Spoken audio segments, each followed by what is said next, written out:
What is up, everybody? It's me, Zerdy V, here by myself right now. Not sure where Eric is, but I'll be joining us soon, if not a little later. But same with Geeky. Geeky gets off around like 9 p.m. Eastern. So I think he'll be joining us then too. But hello to Cheeseburger Comics, and hello to anybody who might be tuning in right now. We are live on the YouTube, and as far as vertical and horizontal. So if you prefer to look at the stuff, a better angle would be on the horizontal screen versus the vertical. But we do appreciate you watching or just listening.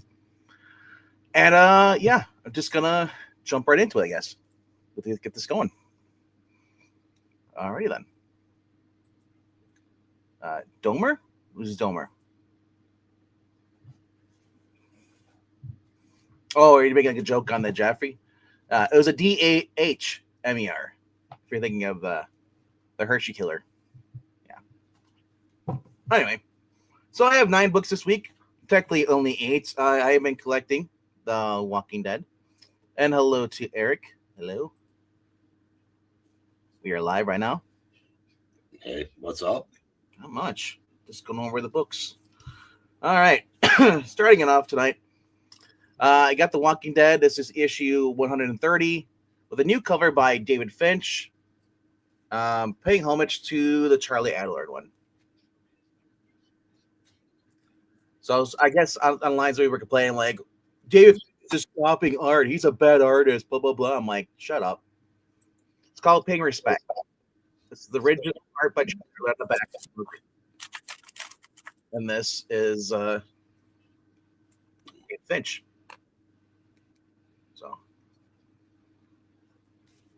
All right. So as far as this goes, we're in the Whisper War right now, and I do love the color pages in this because before we were looking at Rain in black and white, it doesn't really show up as well.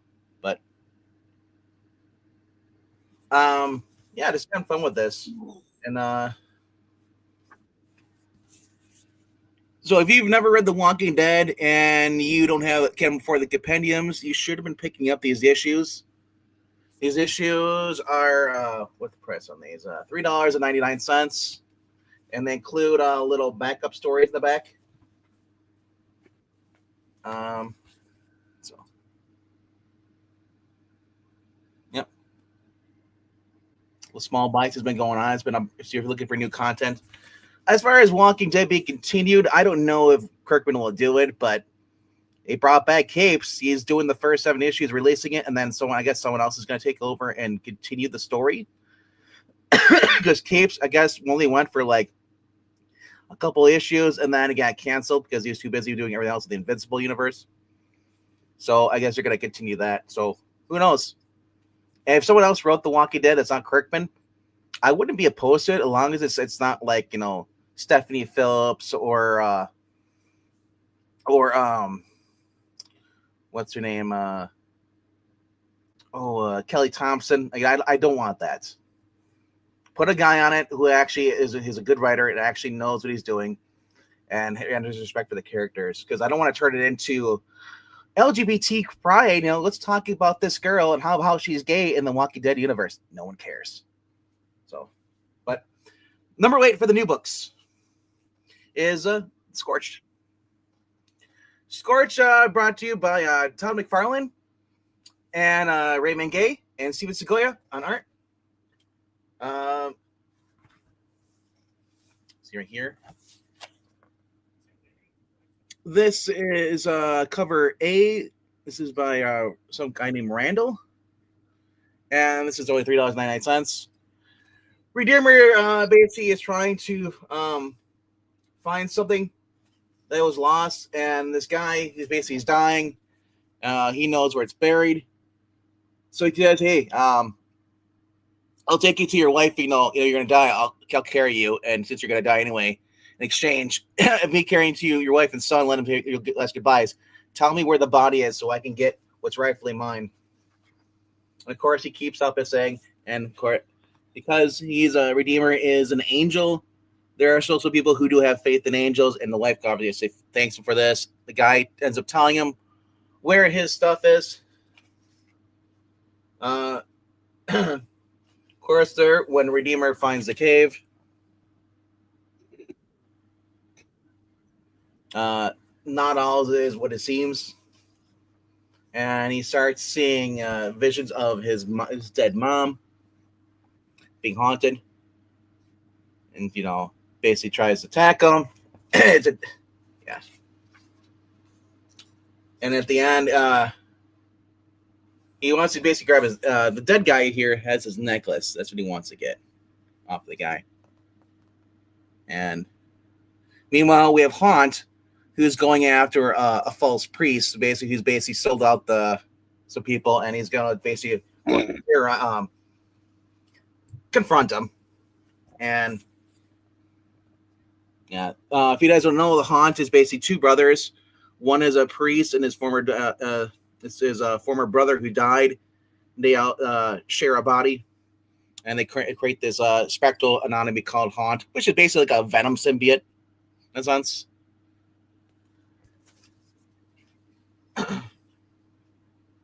But then the Haunt is basically attacked by somebody in this book. I can't remember who it was. It's kind of forgettable. But overall, though, I do love Steven Segovia's art.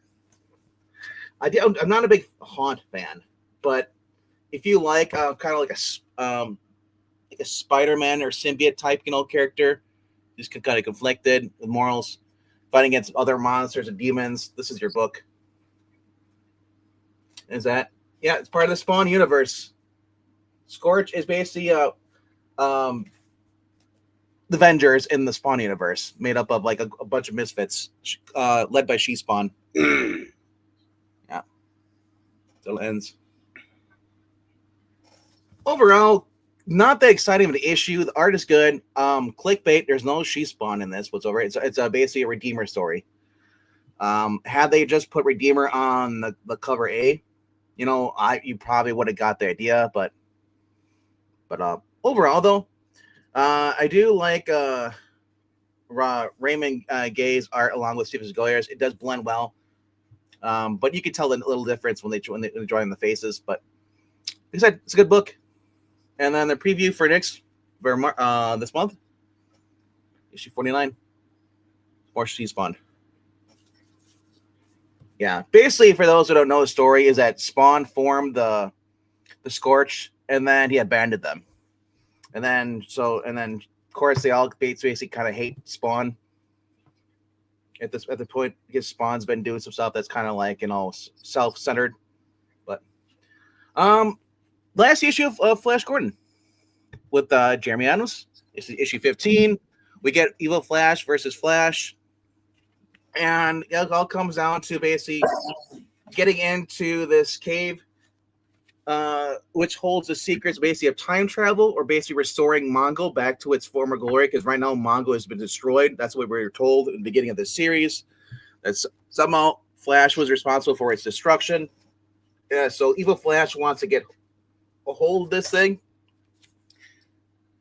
And basically what it is, it's old Mongolian, or not Mongolian technology, ancient does it say here what the names are? Basically, like the guys from Mongo, their technology is on Flash's Earth, and basically Flash convinces Ming, says, "Hey, this he's gonna betray you. It just like he betrayed you on his own Earth, and pretty much you basically swindled you, and you became the rebels and all blah blah." So Ming doesn't trust him in his ways, so Ming ends up fighting him. Flash ends up basically the good Flash getting a hold of the technology. He downloads in his skull, and he says, "Once you use it, you'll never be able to use it again, and there will become a cost."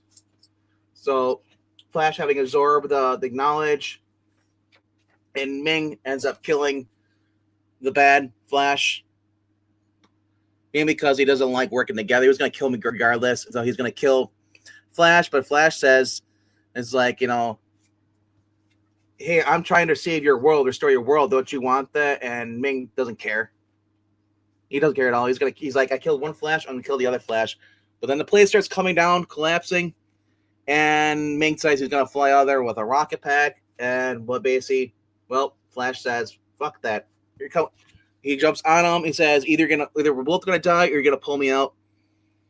And afterwards, Flash steals his jetpack and goes to help his people that are being attacked by the other rebel army.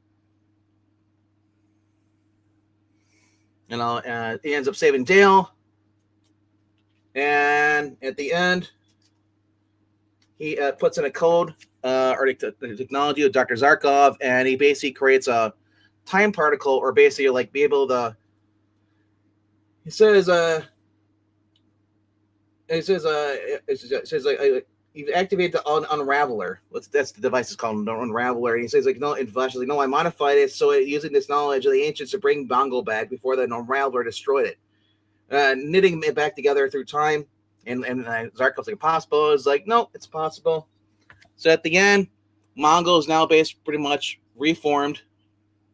Thanks to Flash. Everyone thanks him. And him and Dale and Zarkov head back to Earth, light years away. And pretty much leaves it a happy ending. So Dan Andek's going to be taking over in issue 16. I'm interested to see what he's going to do with this. But it's starting over with an issue 0, though, which is really kind of weird. I hate issue 0s. Because when you're first new reader to the series, you're like, okay, I'll grab 0. But no, 0 is something else. Okay. Yeah. But yeah. So that's it for this. I'm not sure. Yeah, this is a wraparound cover. Or sort of. But yeah, this was through Mad Cave. This is a cover. It's done by Will Conrad, even though he's not on the book anymore. And they have, this was $5 for this. All right. And then we're going to number 6 here. Wolverine versus Alpha Flight. This is Wolverine number issue 15. Legacy number, let's see here, 407, right? Yeah, that's what it is. Legacy number. Dan Panasian cover, which is phenomenal. I wish he was doing interiors, but for some reason he doesn't do interiors, or either he's offered or he doesn't want to do it. And so the creative team for this is going to be Saladin Ahmed and I believe it's Eric Henderson. Mike Henderson, yeah. Now, opening up, you get a preview for like what's coming out. Imperial Guardians of the Galaxy, which, I don't want Cosmic Ghost Rider. I think that's dumb. Nor do I care for most of the people on there. If I want Guardians of the Galaxy, I want Star-Lord, Rocket Raccoon, and Groot, and the rest of them. So Wolverine is pretty much in the beginning here. He's been in his place in Canada. He's been teaching these mutants, basically, who are hiding out from the Canadian government, how to defend themselves. So we begin the year. He's training them, and it's Wolverine, and I don't hear what his name is. They don't say in the beginning, but the end. So they end up extreme message. The other guys who are part of their team, mutants, basically end up attacking them, and they're in the training montage, and they kind of go all out. And Wolverine and basically and Silver Sable, who's also helping them too, end up just flirting the whole entire time. But then, basically, this beginning of this opening stage is remind you that these mutants have such certain powers. This one girl, she's able to make shadow copies of you that include having your powers, but when she uses it, it basically wipes out her energy. And back at the diner in the town that's deserted, Wolverine and basically Silver Sable have a conversation, and basically they're sharing Slovakian, whatever I think it is. That's her name. Samaritan. Yeah. So they use that their kind of vodka, and Wolverine acknowledges. They kind of flirt again too, and basically Silver Sable is gonna flirt with them, and she's hinting at basically having sex, And of course, he's cock blocked by the Canadian government, who basically has come there and to demand him to turn the kids over. The social services, they can help them, and Wolverine basically says, cliche says, like, well, we know what help means. Help means you want to experiment them because they're mutants. You know, you said last time we used the kid gloves on you guys, instead of killing them. We could have easily killed you guys, but we don't because we're not like you. And of course, so the new Alpha Flight shows up with a little bit of. Basically, we got Puck. We got a new female Vindicator because the normal Vindicator is in jail somewhere because I'm guessing this has to do with whatever the X-Men Krakoa bullshit, where mutants are basically locked up and they're used for like, or maybe it's a Canadian thing, but they're only released on like prisoner, like basically military operations, So, yeah, we get Puck, and then we get So basically, your friends James Hudson and Michael, two young men, are in solitary confinement for refusing this mission. Heather Hudson remains in a coma. So they get a new Vindicator. We got Snowbird, Marina, and Puck with a new Vindicator. Meanwhile, we have some guy named Joe. I'm not sure who he is, but he's basically doing some training stuff, and then he ends up getting shit beat out of him by somebody.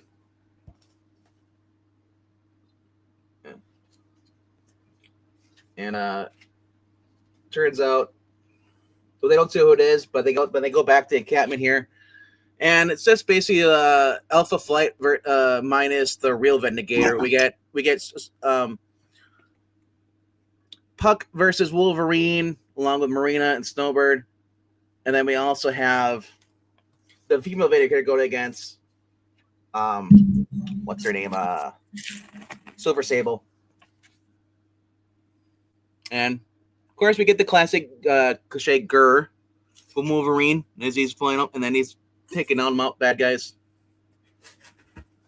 And Vindicator gets her shot in, knocks Wolverine down, flies away.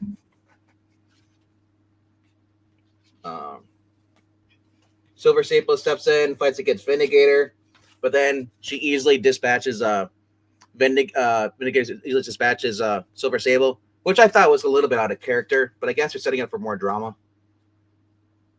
And Wolverine, basically at the end here, he's now with the leader of the government military. Says it's like you really pissed me off. You think I'm going to go easy on you now? No. And she basically pulls out this device that puts off like a high frequency and pretty much stuns them. And then we're left with Wolverine kind of in pain, and they leave it on a cliffhanger. And they said the next one's called Cardiac Arrest. Overall, it's a new artist. Last issue had a different artist. This is a new Unitary artist, which I don't really care for as much as the previous. It's not the best Wolverine. I'd say it's on par with Jed McKay Wolverine at this point. Kind of mid. I always picked it up because they're talking. We had Silver Sable was in the issue before this, and they did pretty well with her. And also, we're going to have Alpha Flight, and I was curious, because I haven't seen Puck in a while. So, overall, I give it a meh.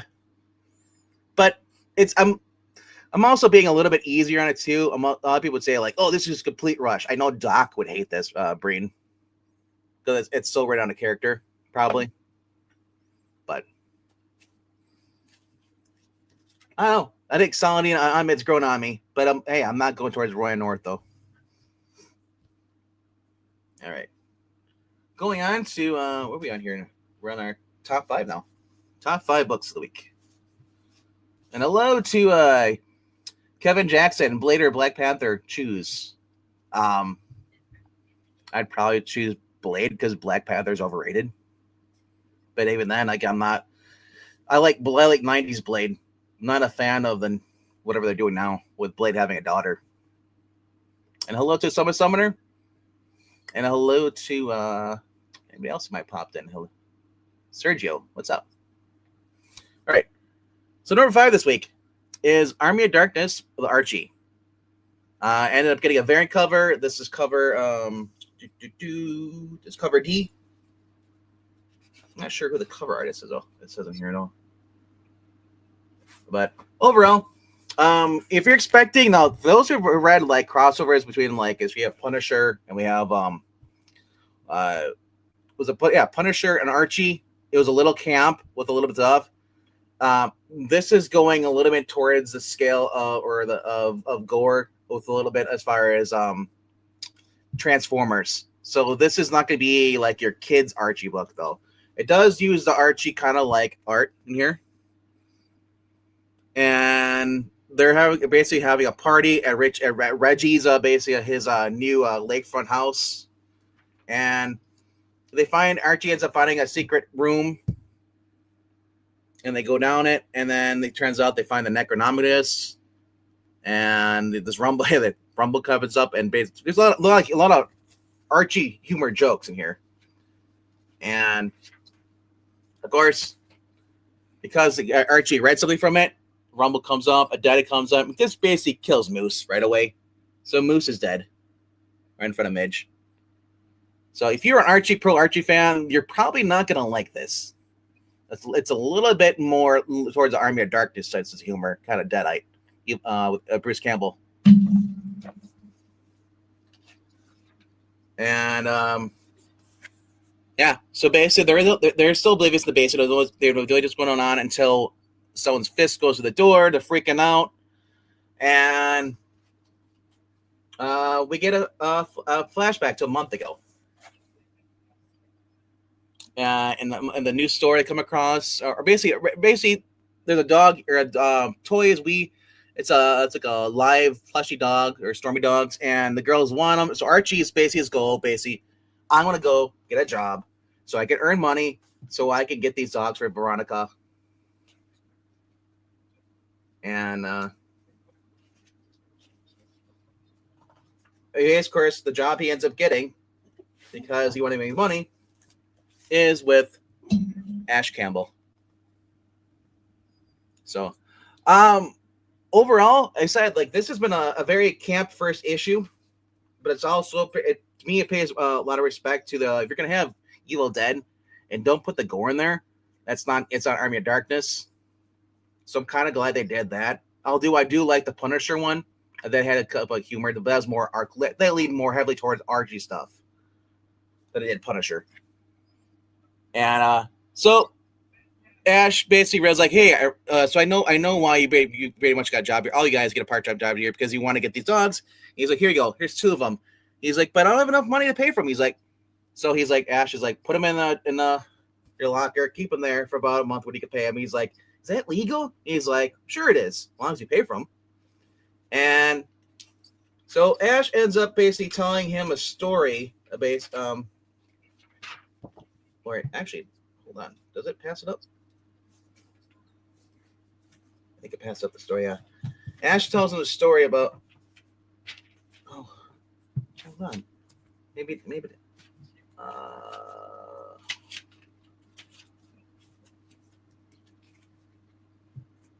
Where's that page? Oh, so here it is. Yeah, I knew I skipped a page.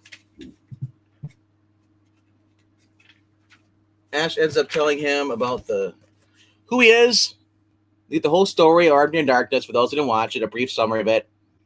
Oh, he fell through a portal back in time, and then got see the princess, and then the old man wizard gave him stuff. He comes back into the town at the end of the movie, shoots a girl in the hardware section, and then he says, "Everywhere I go, basically these Deadites basically trying to haunt me." And Archie doesn't really believe him. Archie thinks he's kind of crazy. No, and it looks like we're gonna get basically Archie ending up with the neck. We saw Archie with the Necronomicus read from it, so Archie might end up becoming the chosen one and swapping places with the Ash. And I think that's where we're going with this story. But overall, if you're expecting like anything like this art or any of the variant copies without getting the actual like Archie arts, you're gonna be disappointed because it literally is Archie art throughout the whole entire book. But it also said it's also in there. You see, it's very respectful to the Bruce Campbell stuff as well. But that's my number 5 for this week, and that was cover D. That I paid $5 for that, $4.99. All right. Going on to number 4 for this week. All right. Number 4 for this week is a DC.KO boss battle. I got the Homelander cover by Derek Robertson, who is, if we don't know, Derek Robertson worked on The Boys with Garth Ennis. Very good book. Series. So what happens in this one, we got Rod and this Roll Forger guy. So he's been part of the DC.KO stuff. If you're not reading DC.KO, you might be kind of lost in this. But they do kind of give you a little brief introduction here. But on this final battle, because the end of DC.KO 3, it was supposed to be Absolute Universe versus the main DC of Wonder Woman, Superman, Lex Luthor, and Joker. And instead, he pauses, says, you guys you stand a chance right now. You guys are pretty much weak. So he basically freezes time for a moment, allows them he brings back some other heroes. So we get pretty much everyone who was eliminated in the tournament in the very beginning: Black Lightning, Plastic Man, Batwoman, Star Sapphire, and then they go into, they make these the separate dimensions or portal arenas, kind of like you would do if you're doing a world tournament. So everyone has their own arena, like in Street Fighter or Mortal Kombat. The first one we get here is that they're in where we get the Mortal Kombat. I know if MK was here, he was looking for this stuff. That's where Plastic Man winds up, along with I'm not sure who the other guy is. Oh, Black Lightning. Wonder Woman ends up in an arena with Red Sonja. So it's Wonder Woman versus Red Sonja. And we get Joker versus Annabelle, which was kind of uneventful, really, for that. Vampirella versus Batwoman. And probably the biggest complaint of this book is there wasn't many battles, really. It was just kind of a lot of talking. We get Sabrina Spellman teaming up with Star Sapphire. Sabrina casts a spell, and it basically ends up like affecting the rest of the universe and starts collapsing them. We get Beneath the Trees. I guess this girl is Samantha Bear is a serial killer, and she pretty much tries to stab Lex Luthor in the process of it. After being found out, Lex Luthor is kind of a little bit out of character. He's afraid of the bear. And of course, we get the confrontation between Superman and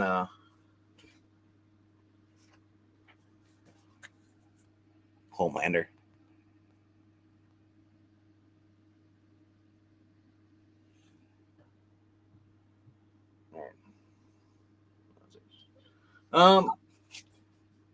Yeah, Homelander's like a problem. He's like, no, not when Homelander's on the scene. But I'm sorry, who the fuck are you supposed to be? Pretty much that's his tagline. And of course, so all the battles start happening. Get a little bit of fighting here, not much.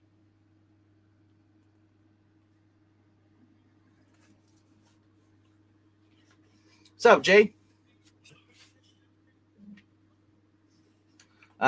Jackson, the non-vertical version. Like I said, if you're watching this on vertical, go to the Geeky Puppet Show homepage, click on that link, click the live tab, and click on the one that does not have the phone in the front of the title. It's very easy. Okay, so we get some battles here too with the Red Sonja. Having a hard time against Red Sonja because Red Sonja is pretty much not OP'd, but formidable. She's got speed and strength, but of course Wonder Woman clears the fight by smashing her arms together, or at least when the sword hits her bracelets, causes some feedback. This is where it gets really cool here, though. I love the Homelander versus Superman. Superman goes on the ground. He's like, what the heck? And he comes up and he punches him in the face.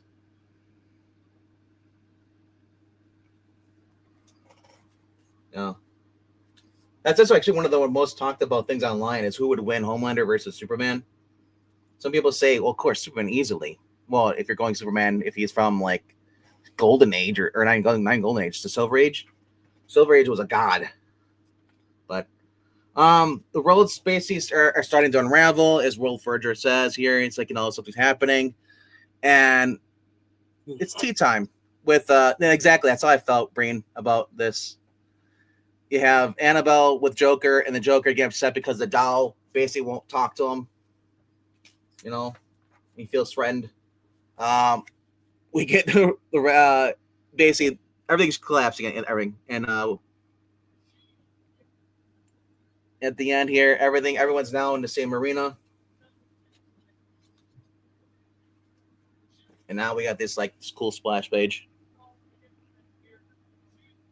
Now I know online there's a lot of mixed reviews. A lot of people are like, "Oh my gosh, Jeremy Adams just writes all these crappy side things that have nothing to do with DC.KO. Like everything is a tie-in."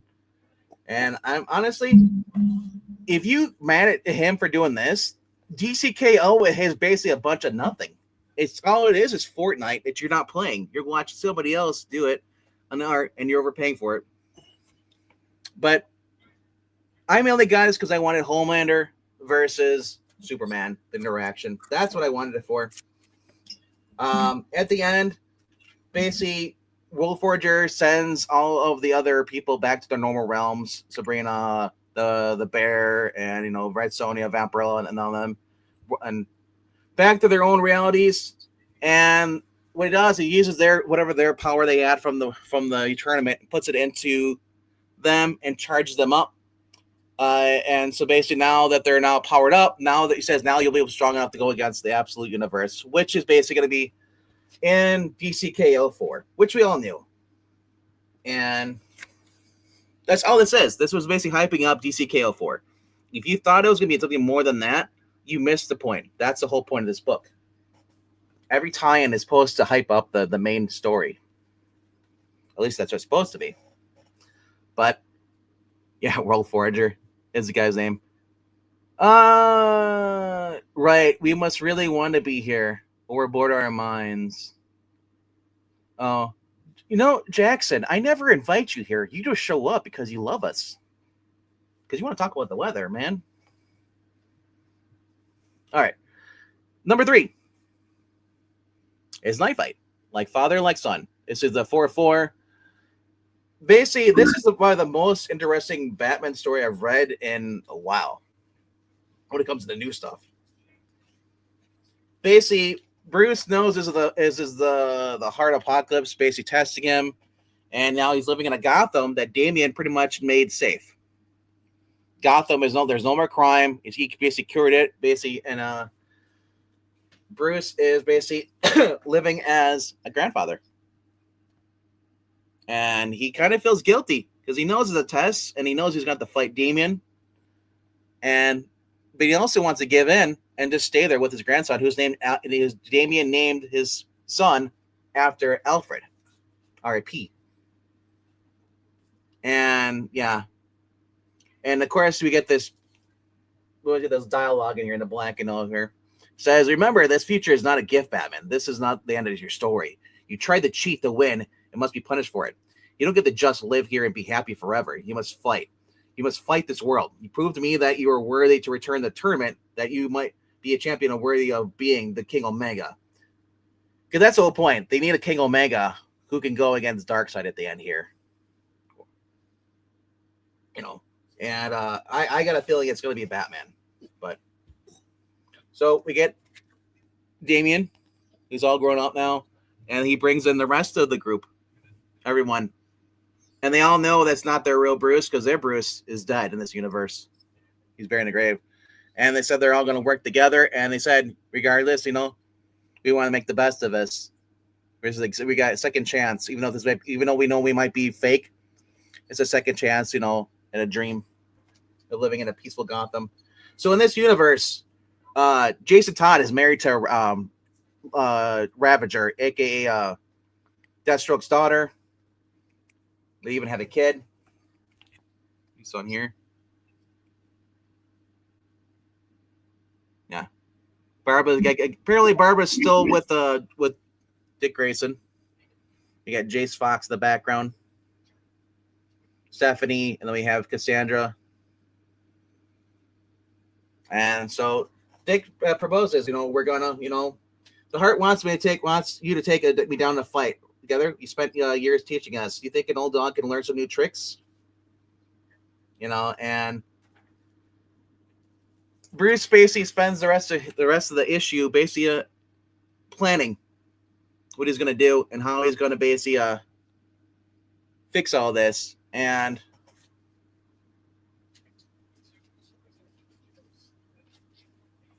I guess Bruce actually comes up really cool. Let's see. So Bruce actually builds using his armor he had. He was wearing his. He builds the Bat Box, which is basically like the mother box, the Dupe Technology Boom Tube, and he leaves it there because he knows he's going to end up being sent or punished, whatever. If he wins, or he's going to be thrown back into wherever the next world is. He's going to send him. But he's not determined to use this world against the Heart Apocalypse. And so Dan Moore really excels here. We get the fighting here with Damian in his costume with the sword, and him versus Bruce. And Bruce the whole time is pretty much thinking about what he's giving up, and he's also kind of pissed off because the world would the Heart Apocalypse would even tempt him with this.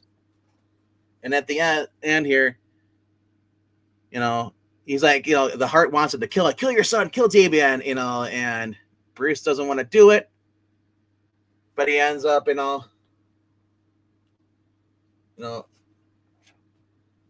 Bruce ends up basically getting cut down by Damian and says, I won't fight. He quits. So then it's that, well, because of this, the Heart says, well, screw you. It's like, game over. It's like, and he's like, that was the final test, Batman, to see if you could ever admit defeat. And he says, if you hadn't, I would have destroyed that world anyway. You were never going to escape my punishment, but now it says like you're nearly ready, and this is the last left. The leap of faith, the faith of Darkseid, the ability to defeat Darkseid and rewrite all existence can be yours. I mean, real. Are you ready to fight your allies? To show them no mercy, can you cross lines to re-enter the tournament, become the King Omega? And while he's doing that, while he's falling into the thing, this little pit here, he's standing there. The bat ping goes off. The box he built. So we're going to have Dick Grayson, Batman. We're going to have Jason Todd, Batman. Tim Drake, Batman. And Damian, Batman. All going to join the fight in the next DC, I believe in the next DC.KO, because, yeah. Bruce basically played the Heart Apocalypse against itself, and now because he said, like, pretty much gave me allies, you dork. And at the end, that's what it is. I would say I really like this issue more. It's not because the fighting is more; it's because it's more like what would Gotham be if Bruce, was older and Damian grew up and Gotham was basically safe. Could Bruce handle being just Bruce and not because he is Batman? Bruce is the mask. So it's kind of cool. Like a what if. All right. Number 2 for this week is Dork. Number 1. Half dwarf, half orc, all. For those who played like the Fable games or read I Hate Fairyland, this is pretty much the same type of humor. Very much a kid's book. And we're basically brought to this world here, fantasy world, where the light and the dark are constantly fighting, and they're always fighting in there. This this called the Scar, the realm. That's what they're in. Endless war, graveyard for both guardians of the light and creatures of the dark. Blah blah blah, and in the middle of it is this little like half orc guy who basically doesn't give a shit about it. But he's got talking. He ends up having like a talking shield, and who basically just wants to murder everybody. And all the dork cares about is this having food, because he's half like dark dwarf and half dark orc. So somewhere in reality, an orc got it on with a dwarf. You can make your own assumptions about that. And basically, in this book, he's come to realize that this dork, guy, he does not like any of them. He hates both sides. He wishes both sides would just go away, As you said, the light and the evil are exactly the same. They're both pieces of shit. They're both greedy. They don't care about anybody. All they care about is war. And he ends up basically having to save himself once they realize he is, because apparently it's prophesized that the dork would be the one who basically bring back the end of the world. Yeah. And of course, the shield has by its own, and actually just starts slaughtering people. And we get like a Captain America throw here, where it goes right through the guy, cuts him in half, and at the end, it's just nonstop violence. And then, of course, he goes back to this tavern. All he wants to do is get some grub in him. He's devastated. He's basically distraught that they killed everybody. This is why he doesn't want it. They've been hiding for 20 years, keeping their head down low because they don't want to cause violence. And they're at a tavern which run by a chicken. And they're gonna have their food. Then the chicken kind of apologizes, I know, because these guys are fighting. He's like, yeah, don't worry, I'll go talk to them and stuff. I'll calm them down. And of course, they don't give a shit about the chicken. The chicken's like, what the peacock? And yeah. And of course, Dork can't sit by anymore. He's sick of this. So he goes in there. He starts attacking everybody, losing his anger. And in the end, he ends up doing something he didn't want to because he lost control, because he goes to berserk mode. And he ends up killing the chicken, beheading him with the thing, and he's just so distraught by this. And so now he finds out that the shield is like some kind of powerful thing. It can hold spirits, and the shield doesn't really know what it is either. It's know that they found it years ago, and now the headless chicken is now their companion, and the body follows them. So basically, the spirit got a headless chicken head that's basically with them, and basically it's like, hey, thanks for saving my, I understand you killed me, but you didn't kill me. You saved me from a lot of trouble. He's like, what? It's just a lot of zany humor. So now after this, rumors that he did this, and word gets back for one of the survivors, big in the first battle. The light and the dark are now they're all basically been told by their minions that the dork is around, and they just propose that they're gonna take him out. Both sides say kill him to save the world, and it's just hilarious. I'm loving this. So at the end, they set out their best warriors, and they're gonna go and kill the dork.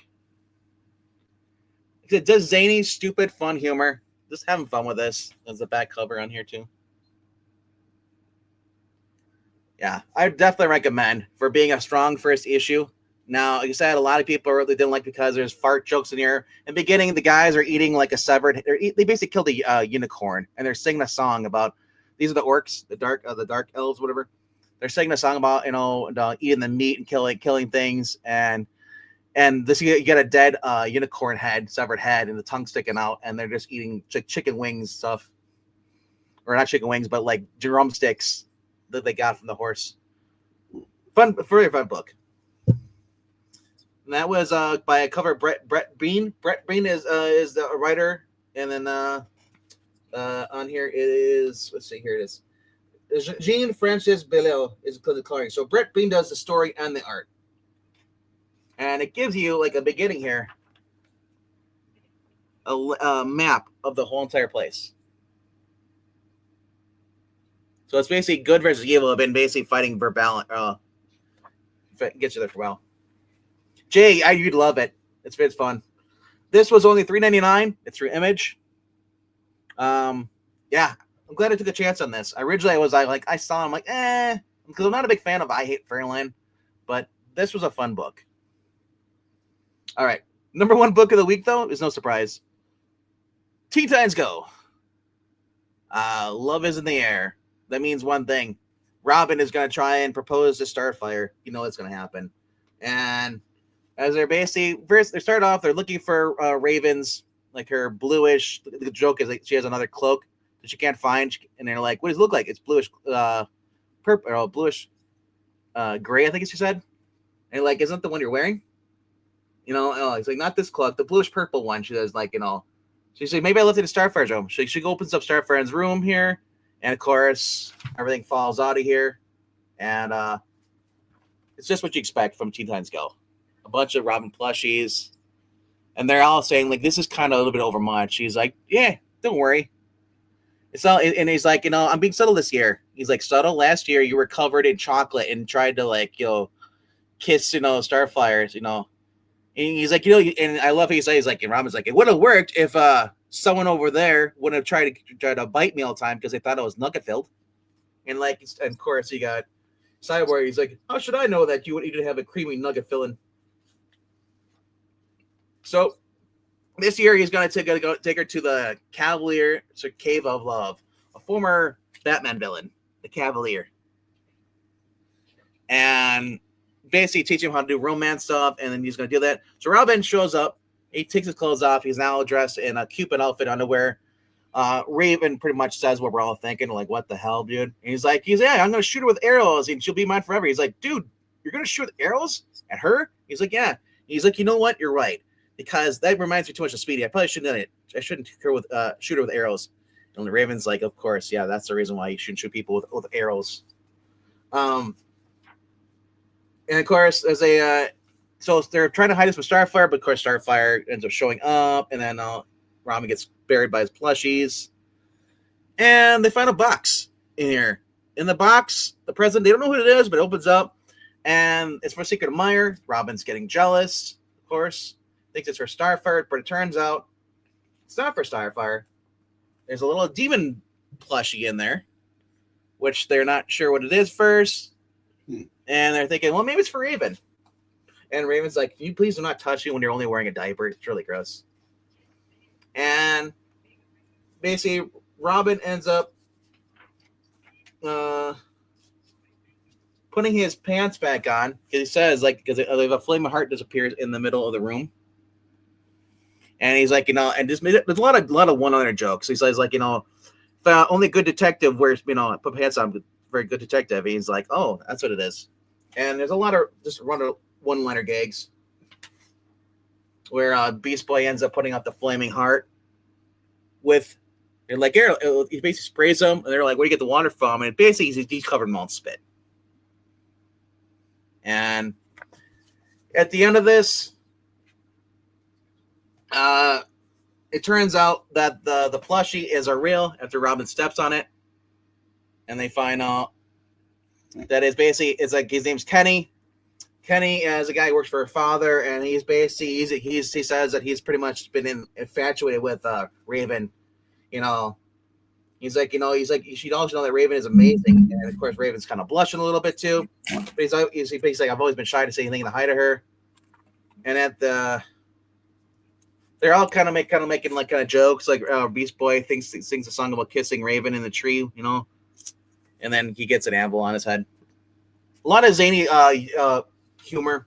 So if you're not used to this books, I would definitely check it out. And at the end, they even hinted that maybe Beast Boy might take Raven out to dinner. But this was $2.99. This is Teen Titans Go. It's suitable for all ages. I definitely recommend it. It's my number one book of the week. You okay over there, Breen? Yeah. Making a lot of groaning noises and other noises. Well, she's doing a Hershey's Kiss. Oh, that's what it is. Okay.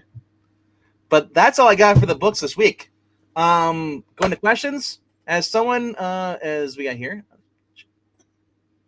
I'll do this. So Breen's back on there. All right.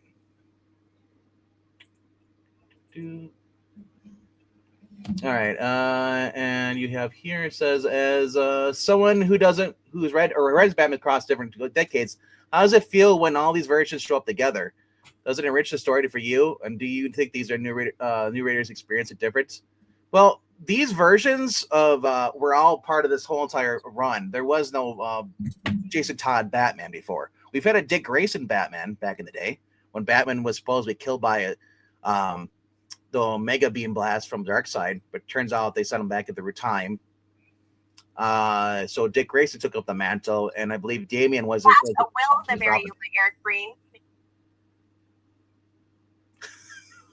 What was it? It looks like Jay learned how to do. The AI thing. Yeah, that had us. Yeah, that's Jay. Jay, is that Gail Simone? Jeez, guys. Yeah. So, getting back to your question, Summer Summoner. Yeah.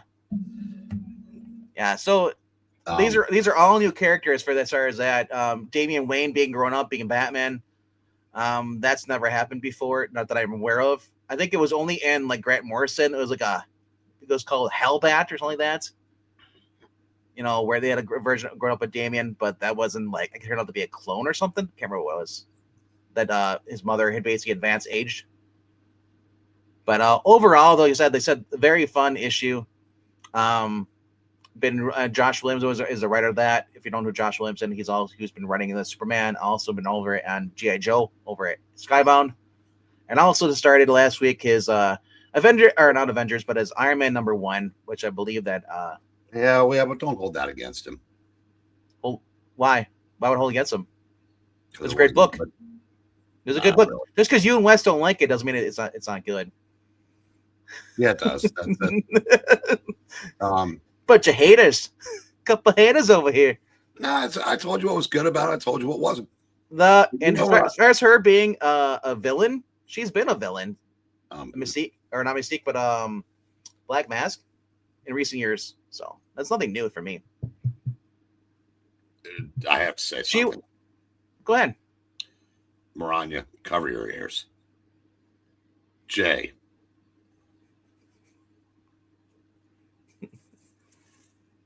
Fuck off. May you step out of your house tomorrow morning to get the paper while Gail Simone is falling from a plane and lands on you. I'd say one step better. May you and Gail Simone get married and live together. Who, me or Jay? Oh, obviously Jay, but if you want to, go ahead. No. Now, okay, since you do AI, can you at least, take about 40 pounds off of her face?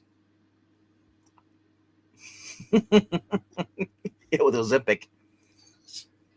You're going to need an Olympic-sized pool amount of Ozempic to do that. I just want to know why you're sending those videos.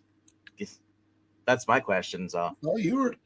I did the face swaps, but I wasn't doing like hey, Gail Simone stuff. Have you seen the ones that you soy whacked us for Richard with the blue hair? Those are awesome, but you gotta be careful about that. He can get in trouble legally. Apparently not. Apparently, if you're I guess once you put yourself out there, I guess it's fair game if you don't say who it is, or there's got to be. As far as your likeness goes, because you're not allowed to use people's likenesses in any. It actually says on all the AI things, you're not allowed to use a real life person's identity and make them say things. A lot of them by legal, because you can actually be in trouble. Apparently, there's a lot of loopholes on that. I'm just saying, when I read the terms of service, a lot of them will not let you do a lot of stuff because either copyright or just the fact they don't want to be held liable for lawsuits. Look, there's a Twitter or a YouTube channel that has AI versions of like Scarlett Johansson and Aubrey Plaza making out with their tongues all over. There are some, yes, but if they could strike those down, those would all be gone overnight. There's got to be. They should be striking down because they don't allow AI slop, or as what YouTube says. We're arguing two different things. I'm just saying there must not be. It must be something they can get away with, because otherwise all that shit would disappear overnight. You don't think that Richard, as petty as he's gotten, wouldn't be trying to get that struck down if he could? I don't think he has the money to do it. So, Anyway, and as far as the YouTube stuff, there's way too. I mean, if YouTube is supposed to be enforcing it, apparently, but if no one's reporting it, they're not going to know about it. Really, I guess. But that's why, as I said, you by law you cannot use someone's likeness and stuff. That's why when it comes to like your face, your voice stuff, you cannot use it in other movies and make money off of it unless someone has signed you to consent. There's a law for that. Actually, they passed it like a couple years ago when all this AI started coming out because people were worried about that. So there actually are laws. And I'm telling you that they must be very easy to circumvent. Otherwise, I'm not saying that. Yeah, the people aren't doing it illegally. It's one thing to just put something out there. It's another thing to use somebody's name, image, and likeness to make money. Yeah, I don't like it when Trump does it too. If or the White House, if they start using the AI stuff, I don't like that at all. Because then, if that's the case, I want to make my own Batman animated series using AI. You're more than welcome to do that. Just don't try to sell it. read a little bit, up on these things. I said there are fan films out there all over the place. There's AI shit out there all over the place. Yeah, you just make it for fun. There's a lot of AI things. Like I said, like we were on talking about this. A lot of them will not allow you to draw or do any copyrighted stuff. Like Batman, we tried doing that last night. I was going through it. Bing won't let you do it either. A lot of them because for legal things because they own the right to it, whether you're making money or not. You can go on YouTube right now and type in Superman fighting the Hulk. Someone's got that out there on AI. And, some of yeah, but I guarantee they're not monetized. I didn't say they were. I said that's how you can get away with it. Is you're not doing it to make money. So my thing is, I would not risk it though because these companies trying to cease and desist and stuff. I don't want to be sued. So you're acting like they're hurting you personally by doing it. So I don't get that. Well, no, I don't want to be in legal trouble. That's why I would never do it. No, but it seems like you're upset that other people are doing it. Who gives a fuck? I think it's dumb. Like I said, if they get sued, that's their own fault. I laugh at that stuff. I said I would never do it because that's, to me, they're kind of pointless. No, you were just doing deep fakes. I was using a reface app. Right. With your face on it, though. And I was sharing it privately. Easy when I started putting it up behind the YouTube. Ding, ding. That's my point. You can do those all day long if you're privately. You could do it, but you're not allowed that. You should not be put on publicly. No, get over it. You're the one who was upset. You're the one that's upset about this. No, you're the one. I didn't make a big deal about it. I said one thing, and you're like, rah, rah, rah, rah, rah. Whatever. Wherever. What if anything else you want to stall until Jeff gets here? Right. Yeah. Let's talk about the weather. How about Jay gets his ass on here? I just finished this. Oh, nice. Top of the heap. Yeah, it's Donald Lamb and Bertha Cool. And this was the guy that wrote Perry Mason. That was his other pen name. Hold on, I'll make you a full screen. It makes you wonder how these guys had time to write all this shit. That all these Perry Mason novels. He writes all these this other detective duo under a different name. Oh, nice. Never understood when it's basically the same genre why they use the same name, or why they bother with a different name. I know sometimes like there was this you're talking like a pseudonym.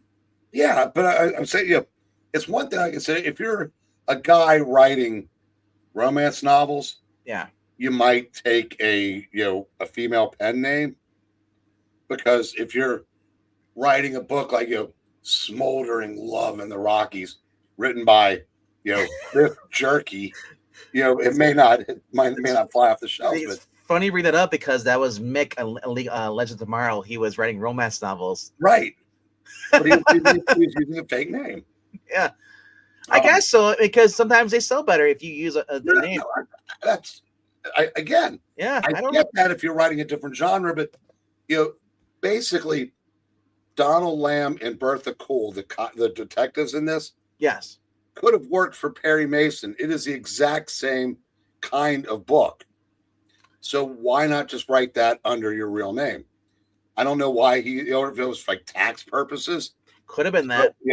I'm curious. I mean, I said it's, I said I understand why there was this lesbian fiction writer in the 50s that wrote lesbian fiction. Moronia's bringing up what we're talking about the golden age. They have publishers hate one writer by name. The writer may not get around it by using a pen name because publishers only want to.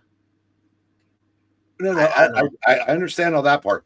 I'm just saying, when you're writing 2 book series that are basically identical, why you would use a different name unless it was, to save money on taxes? Because is it 2 different publishers? No. I mean, back in the day, as far as I know, no. Uh-huh. But this lady, she used a man's name so she could get published, but that's totally different story there. But I couldn't tell you. Yeah, I don't.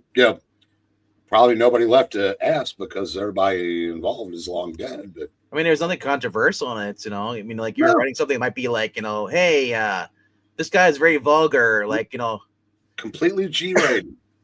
Even like I said, even the crimes are G-rated. So yeah, I don't know.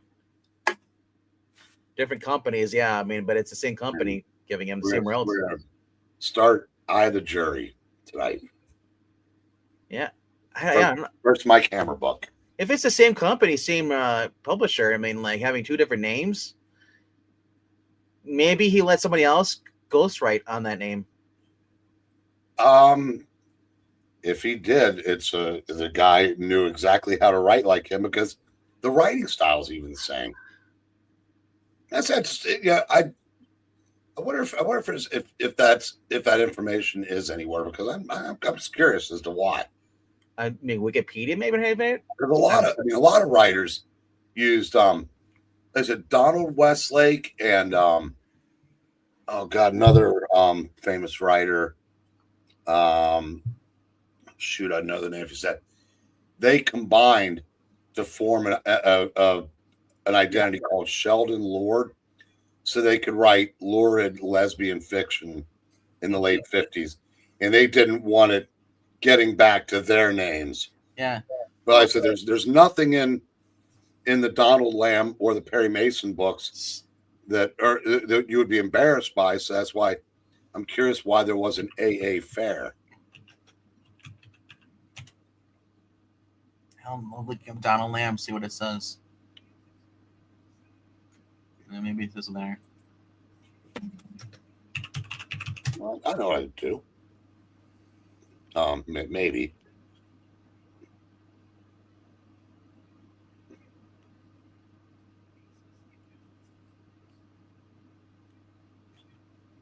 Donald Lamb was the name of the writer, and it was for Perry Mason. No. That's the character.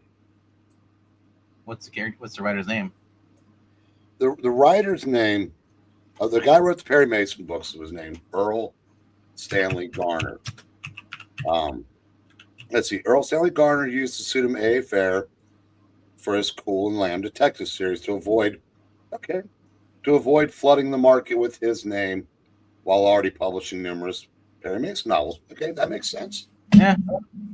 Okay. There you go. It's funny. It's funny how different thinking, because that's honestly, that's kind of like how, remember when DC in the 60s didn't put the number 1 on their new titles? Yeah. Because they didn't think people would be interested. And now you can't get enough number 1s. If you're a great writer, you want your name on everything now. If that's the reason. I know there's other people that still use for credit, pseudonyms, nom de plumes, things like that for various reasons, but it's not to keep from flooding the market because you got so much out there that people want. But yeah. Ronnie's saying that Gardner wrote pulp novels as Charles Green. Yeah. Yeah. Honestly, I mean, most of I think probably you want to have a pseudonym because if you're writing something that may come back to bite you in a book or Yeah, writing. that's why I told you about the Sheldon Lord. Yeah. Well, I mean, look at I don't want to. It's driving me nuts. Steven Segoya has been doing. He did that Yuri kind of like smut based book he was doing for a while. It did just release it again, like the trade copy of it for $10. I forget what it's called, but it was basically like bondage and stuff. BDS it. No. Lawrence Block is the other writer. Have you heard of him? No. He's a very famous writer. And Donald Westlake's he's passed on. Lawrence Block, if he's still alive, he's past retirement age for to write, but and those two combined to form that identity to write. If you ask me to think of like actual writers and stuff, other than Michael Connolly, the first name comes across my head is Josh Grisham. From the 90s. Or John Grisham, yeah. That's the name that pops in my head. And people ask me famous writers because his books were everywhere. And Connolly, the guy wrote Bosch. Yeah. Okay, and because I'm thinking of there's another guy that wrote his name's similar to that. No, it's not similar now I think about it, but yeah, until I started really getting into novels. I mean, I knew the names of the big guys like Raymond Chandler's, the James Patterson, I think his name is. Yeah, James Patterson. I don't read that stuff, but but I'm saying it was John Grisham and James Patterson where I saw those everywhere. Harlan Coben. Here's how you can tell who's got the most mass appeal. Go to a half price books. Go into the used mystery paperbacks. The three writers we just named, will all have an entire section of shelf, like 7-8 rows of their stuff. Another writer I came to like is about during COVID, I was reading the Odd Thomas series by Dean Koontz. He's another one. Yeah. So here's another one that popped up for me. But if you're talking about who's the famous writers of this generation, well, I don't read a lot, but I can tell you what names I see always on the bookshelves. It was always Patterson and Grisham. Yeah, so Mariah, that's what started the conversation. That book I showed was a Bertha Cool and Donald Lamb novel that Hard Case Crime published. Mm-hmm. And that's what kind of thing. So why he was under the two different names, and we got the answer. Thank you, Grok. But, why would you ask Grok, bro? Do your own research. It's all I see online. No, I said I was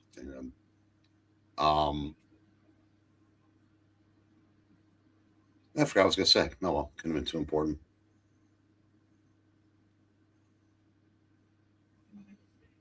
But that book I showed, that's the fourth book I've knocked off this week already. Yeah. I'll just say this. So I just saw the video. Gail Simone isn't that bad looking. It's her personality that's worse than her looks. She looks average. She looks like the average American right now. But I feel like she'd probably bake me cupcakes and eat all of them before I get any. Yeah. But honestly, like I said, I've been going back and reading her Birds of Prey stuff. Been enjoying that. But I mean, as far as today's stuff, Gail Simone was a good writer. Period. I feel like a lot of writers were social media were better writers because they didn't focus on all this activism bullshit and they actually put forth a good story. That's what opened the door to it. You're absolutely right about that. You got rid of this activism stuff. Earl Stanley. Well, that makes sense, Perry Mason. But when did he have time to practice law? I mean, he's always in the garden. He was pumping out novels the way George Jones was pumping out records. Right. Like every other day, it seems like there's a new one. Oh my gosh. Last night we recorded for Saturday morning. We're gonna put up Golden Age Hawkman and Flash coming up. So we recorded that last night. And that was the first time we've actually had the Lester sisters on with last night reading Golden Age Hawkman and Flash. And let me just say there's a lot of slavery in those books, especially the Hawkman. A lot of white women being taken prisoner in the Middle East by Arabs. And it's and there is murder. Hawkman does kill because that's what a hero does. But the Flash one was pretty interesting too. I'm trying to think back then. I thought the Flash, his identity was public, right?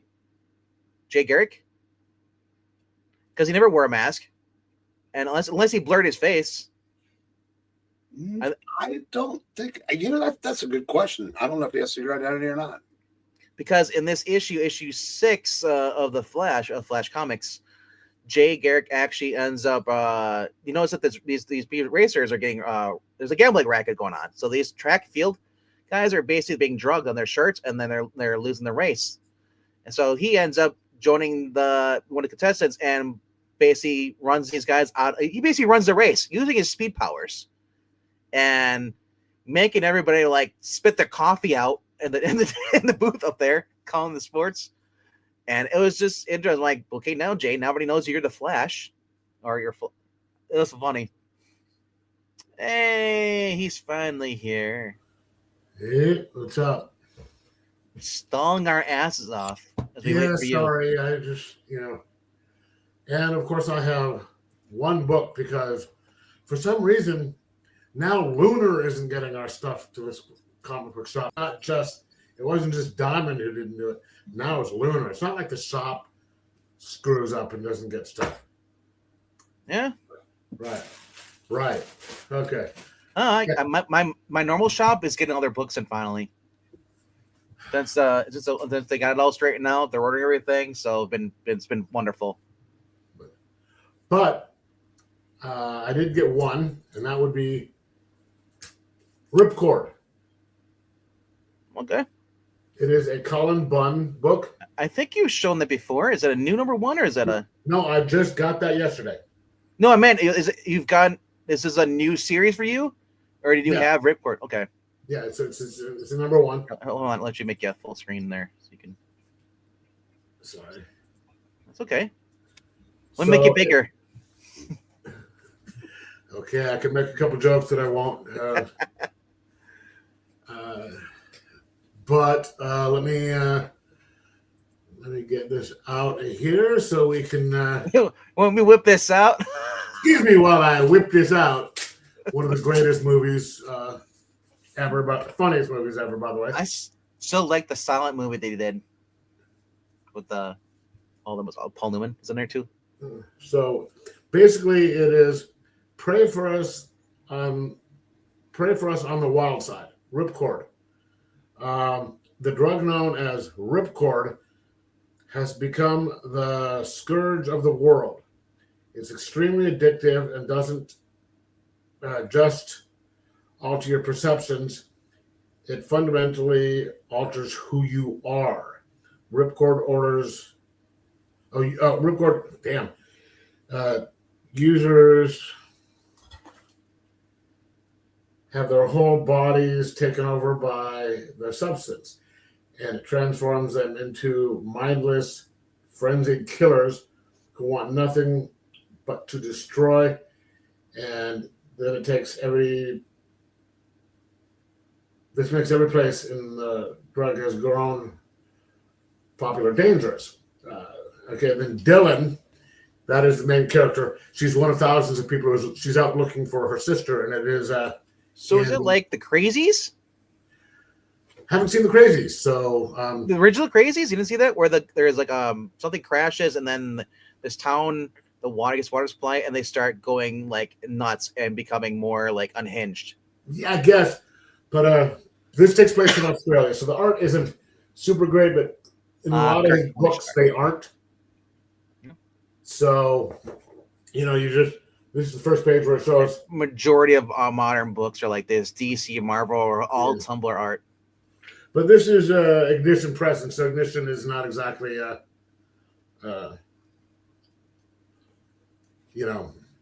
top-notch stuff because it's fairly new from what I understand.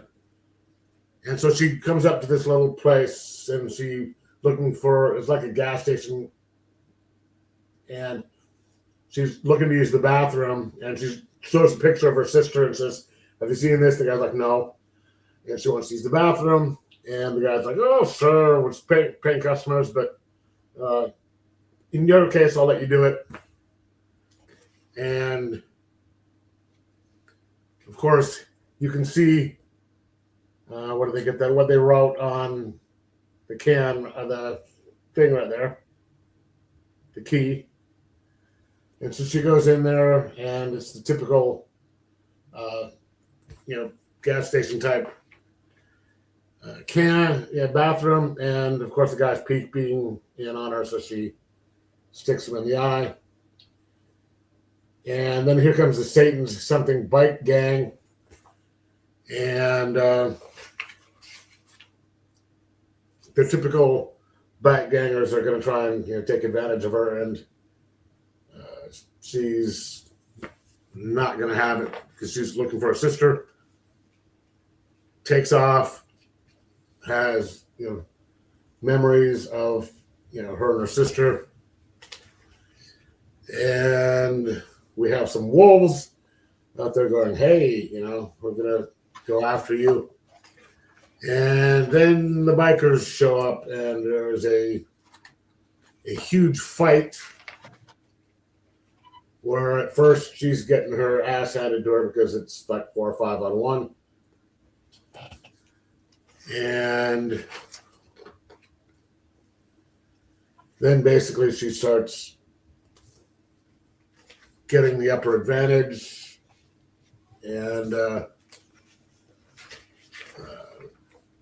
one of them pulls out a gun. She gets it from him and ends them. And she gets hurt. She gets like stabbed in the back and gets hurt, falls down. And at the very end, you have her where the wolves are strung back up. So you don't really see anything of the drug people yet. It's just her looking for her sister in this one and setting up the stakes. And that's it. But then, I do have more stuff. Oh, you do have more? Okay. That's the one thing that I got. Okay, new. Okay.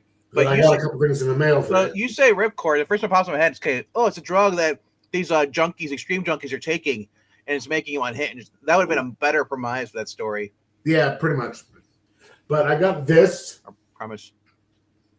Oh, nice. It's the first 3 books of ISOM.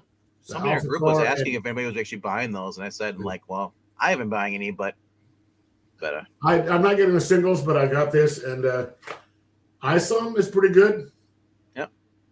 That is written by Eric July is the creator of Eric July. He wrote Eric July wrote ISOM, and that was pretty good. Oh. The Alpha Core is written by Chuck Dixon. Yep. And that's really good. And then Yaria is written by the Soska sisters. Yep. Not very good. Well, I mean, one's a YouTuber who wrote a decent story, and then Chuck Dixon's like a phenomenal writer who writes a great story, and then the other ones are basically like horror movie actresses, I guess, or hosts. Yeah, they produce, direct, write, stuff like that. And I haven't seen a lot of their stuff. I think one of my favorite comic book writers wrote something. It might just not be their wheelhouse, or at least that character, Yeah. If they're writing like a Hyde Street thing, they probably fit them better. Yeah, but this one is sort of like a combination between Iceman and Storm because she controls ice. Oh, so it's Storm and Iceman, but they both like guys. Okay, and then this just is waiting for me, so let me get this open. Your shoes came in finally? Shoes. Who wears shoes? I wear shoes about as often as I wear pants. Those are your snow boots. They're in the box. You can take them out. That's a size, 12? I wear 10 and a half. That's right. Don't exaggerate. No, I only exaggerate when it comes to a certain size of something else. Ah, your T-shirt. Yes. Yes, exactly. This is the order that the other stuff that my in-stock trade orders that they didn't have the rest of before. So this is the part of the stream where he hits himself in the face with his hand. Yes, I'm always really careful. I would say put the camera down so we can see when you stab your leg, but I'm like, you probably don't have pants on. I have shorts on.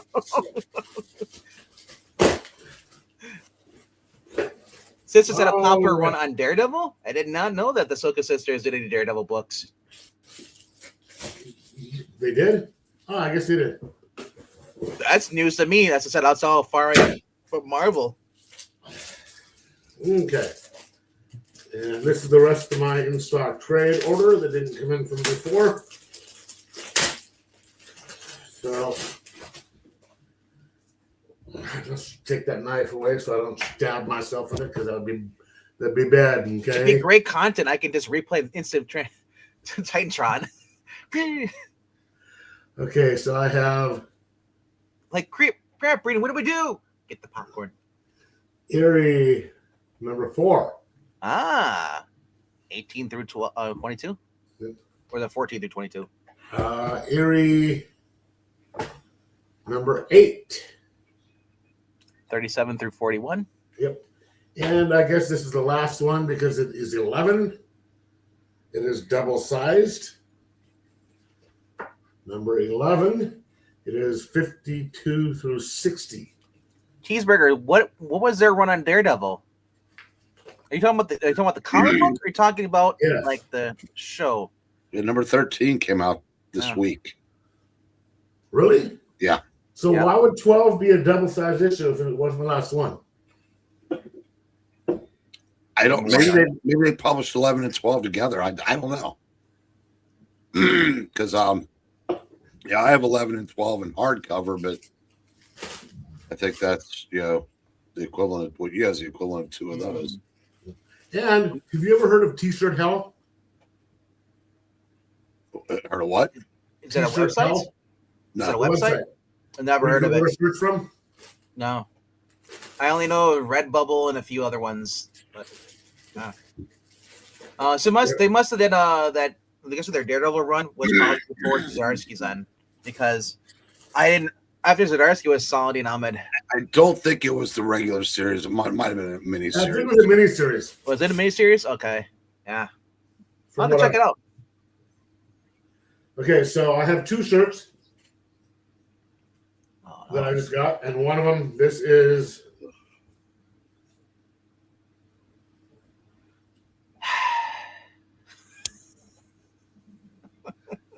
I saw that. I saw that coming a mile away. Yeah, but you won't see this one coming a mile away because this one is most hands people up, don't shoot. Not, It's a hands up, don't shoot. No, most people would not think about wearing this shirt out. I wish you were dead, and not because I'm a neck. I am going to be wearing that shirt. Hey, Batman. Yeah. I'm sure at some point you've gone through life and seen these kind of shirts and say, I wonder what kind of asshole wears those shirts. And the same guy who wears the female body inspector shirts. now I'm. No, I have more class than that. Almost 64 years old, and I finally know somebody that does. Yep. So, yeah. And you'd never be caught dead wearing a "Don't Be a Richard" shirt. No, of course not. I'd be caught alive wearing it and wear that in public at a comic convention. I think Jeff might wear the one that says "I love Richard."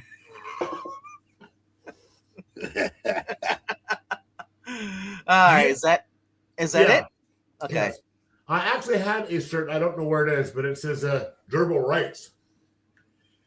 And Most people don't get it. I understand it right away. Yeah. Um, I was wearing it one time and I forgot that I had it on, and a friend took me to a gay bar, and we were walking around, and I got a couple of dirty looks. Some people thought it was funny, but a couple of people thought it were not. Did not think Did that I was funny. share with you there was a Richard Gere one with the gerbil? I sent you that, Okay. and then you put it in the sports box before I think you checked that I'd sent it to you. No, you did send it to me. That's where I got it from. Oh, Yeah. Anchorage has a population of a little over 300,000. So that is hilarious though. Or maybe I'm not seeing it now.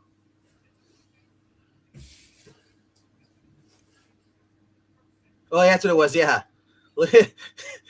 because Jeff, they did it for Groundhog's Day. It shows a picture of Richard Gere holding a gerbil. And it says, "Looks like 6 more weeks of winter."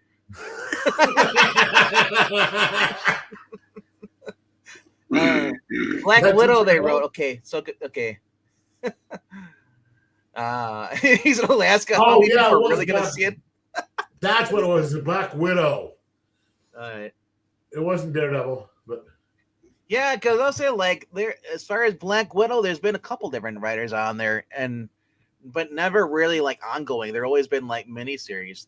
The last time I checked out anything Black Widow was, I think it was the Kelly Thompson run, 2020.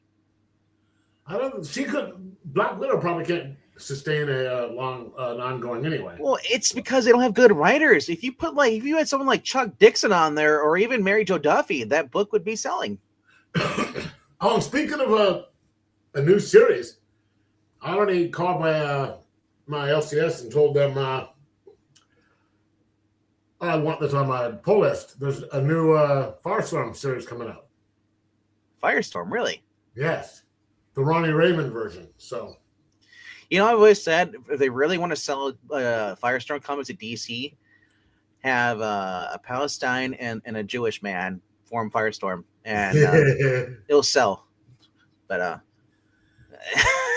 I know it's tasteless. So are the books. That's one of the things about our channel is we. I've always said on this channel. It says right now, if you read the about me, it says warning: the jokes on here are not good. Nor other shirts. See, look, at least one person likes when I joke around here, Breen. I have only one fan.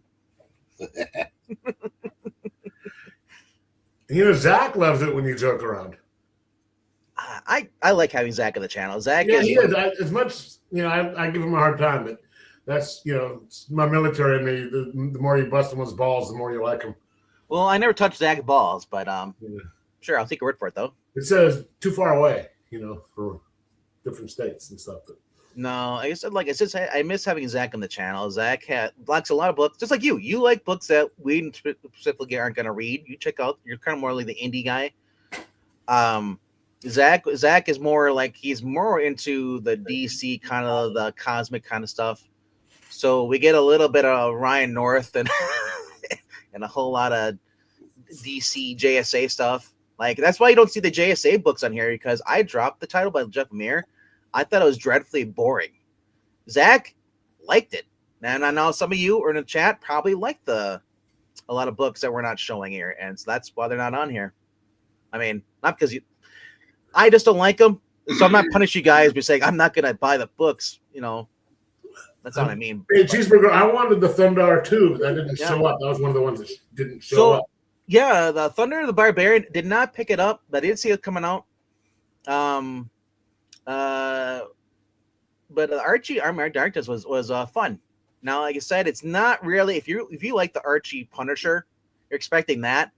You're in for a rude awakening. There's gore in the book. There's people who already gets their heart ripped out. So you're gonna see a lot of gore in that book because they're heavily favoring the Army of Darkness side version versus the Archie. It's in Archie style, like Stan, kind of like almost like a John was it Dan Parent style Archie. And then it's I'm hoping that it goes on for more than 4 issues. I'm not sure how long it's going to be, but I'm surprised it wasn't a one shot. Archie Punisher was a one shot, or was it a graphic novel, or was it Archie Punisher? How long was that? I don't know. Like 40 pages. I'm sure Breen owns it. I know we read it on the channel here though. That was like at least 50 pages. Didn't buy anything because Breen said there was nothing to get in the DC this week. You know, there's other publishers other than DC that are similar. Well, I'm gonna tell you right now, if Breen tells you not to buy anything this week, it's Breen's not buying any comic books. Yeah, I didn't say that either. Yeah, he never said that at all. And it's not because he's not buying. And the reason Breen's not buying comic books because they all suck. It's just that he's kind of grown apart from the hobby. He's leaning more into there's crime novels. So He's becoming a. If there's a Brubaker book out though, he'll buy the Brubaker book. That's right. Yeah. I bought 2 new books in 6 months and regret one of them. But look how much money you're saving on by not buying comic books. I'm saving even more money by when I order a trade, it doesn't show up. Still waiting for my Doom Patrol. Right? He's not necessarily retired. It's just that money's kind of tight, so he's kind of focusing more on other stuff. But to be honest, after 50 years, yeah, even the stuff that's still good has changed so much that if I were still buying, I'd still be getting Space Ghost, Flash Gordon, and Dick Tracy, and that might be it. I have less than no desire to read anything from Marvel or DC again. No Hyde Street. Oh, but now this is why I'm not buying anything, because I'll get Ghost Machine, whatever. And if I had it, not really, because I can't wait to get that Doom Patrol. I love the Hawkman and Green Lantern DC finest, but the fire for new stuff absolutely has gone out, other than Brubaker. I will say this. I started reading comic books in 2003. I was really excited what's going on. By 2007, when they ended the marriage of Mary Jane and Peter Parker for that stupid bullshit, it kind of put a damper on it. And then by 2015, I was not liking what's going on at DC and at Marvel. I dipped out for 4 years. There's one book that I have. I'm getting a couple of things from the Rippaverse that I just ordered the other day. But there's one book that I'm really looking forward to seeing that's going to come out in July. Breen and I both have it waiting for it to come.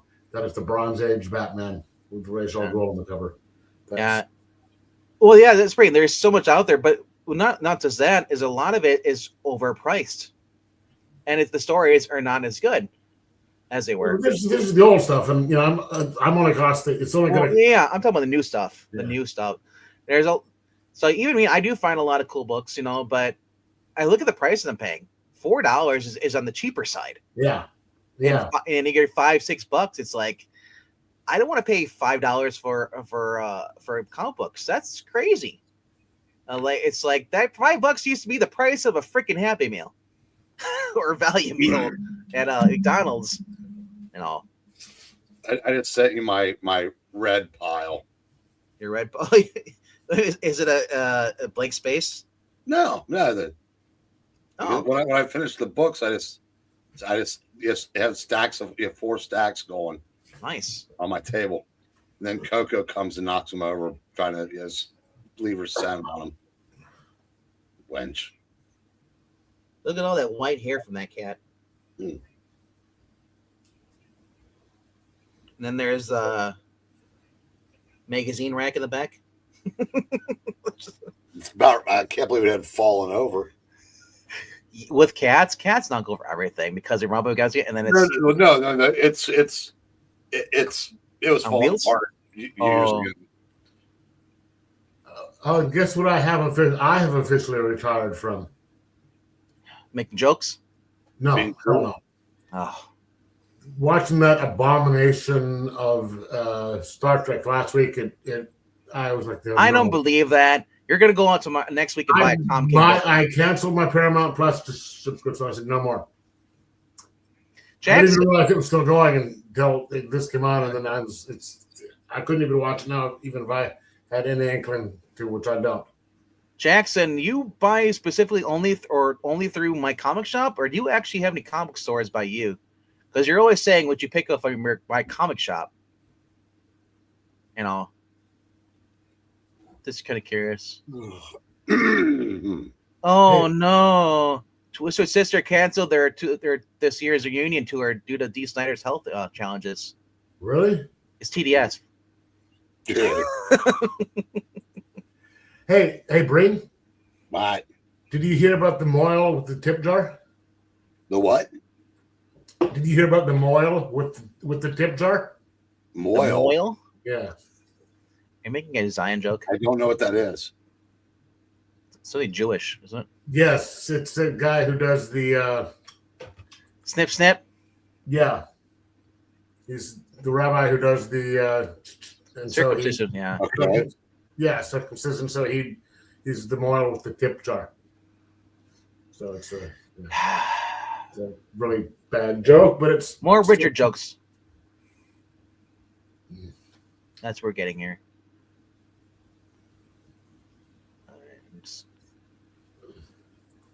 Oh, all right. I have 2 LCSs, but I rarely visit them. Don't like the people, or just not near you. It's, most of your mail get some things coming in from 2 different eBay sellers. Oh, I also one of the things I did, I just remembered, I can't get my Grimm's Tales of Terror through my shop because they say it's a different publisher or a different distributor. Yeah.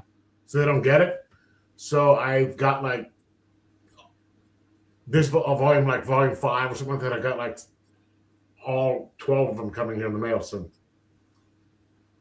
So I love Grimm's Tales of Terror. Those are the modern version of EC's Tales from the Crypt. Those are some really good horror stories. Better than the EC stuff that is being put out now. Great art, good stories. Yeah. So anybody catch Dynamite last night?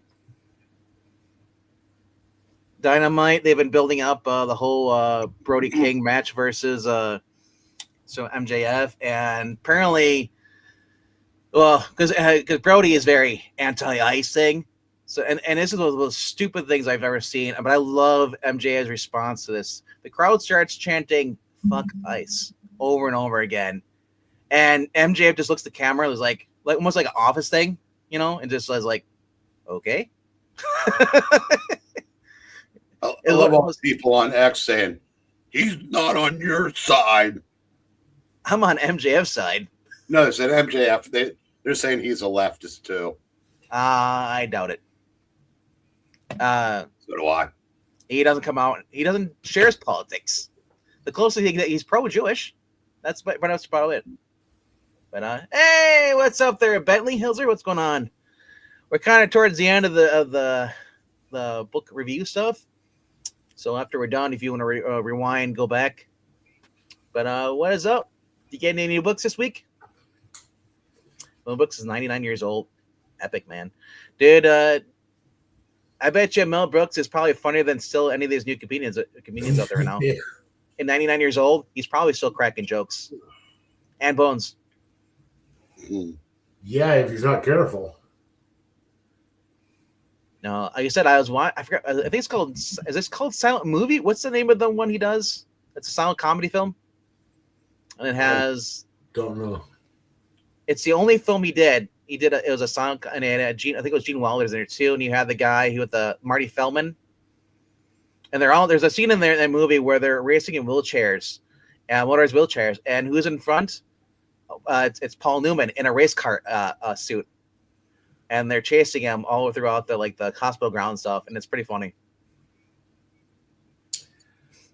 The woman from The View is 82, and dang, she looks great. Well, Whoopi Goldberg, No, Joy Behar is like in her 80s, I think. She doesn't look like she's in her 80s. I'll have to give her that, but she's still a horrible person and just.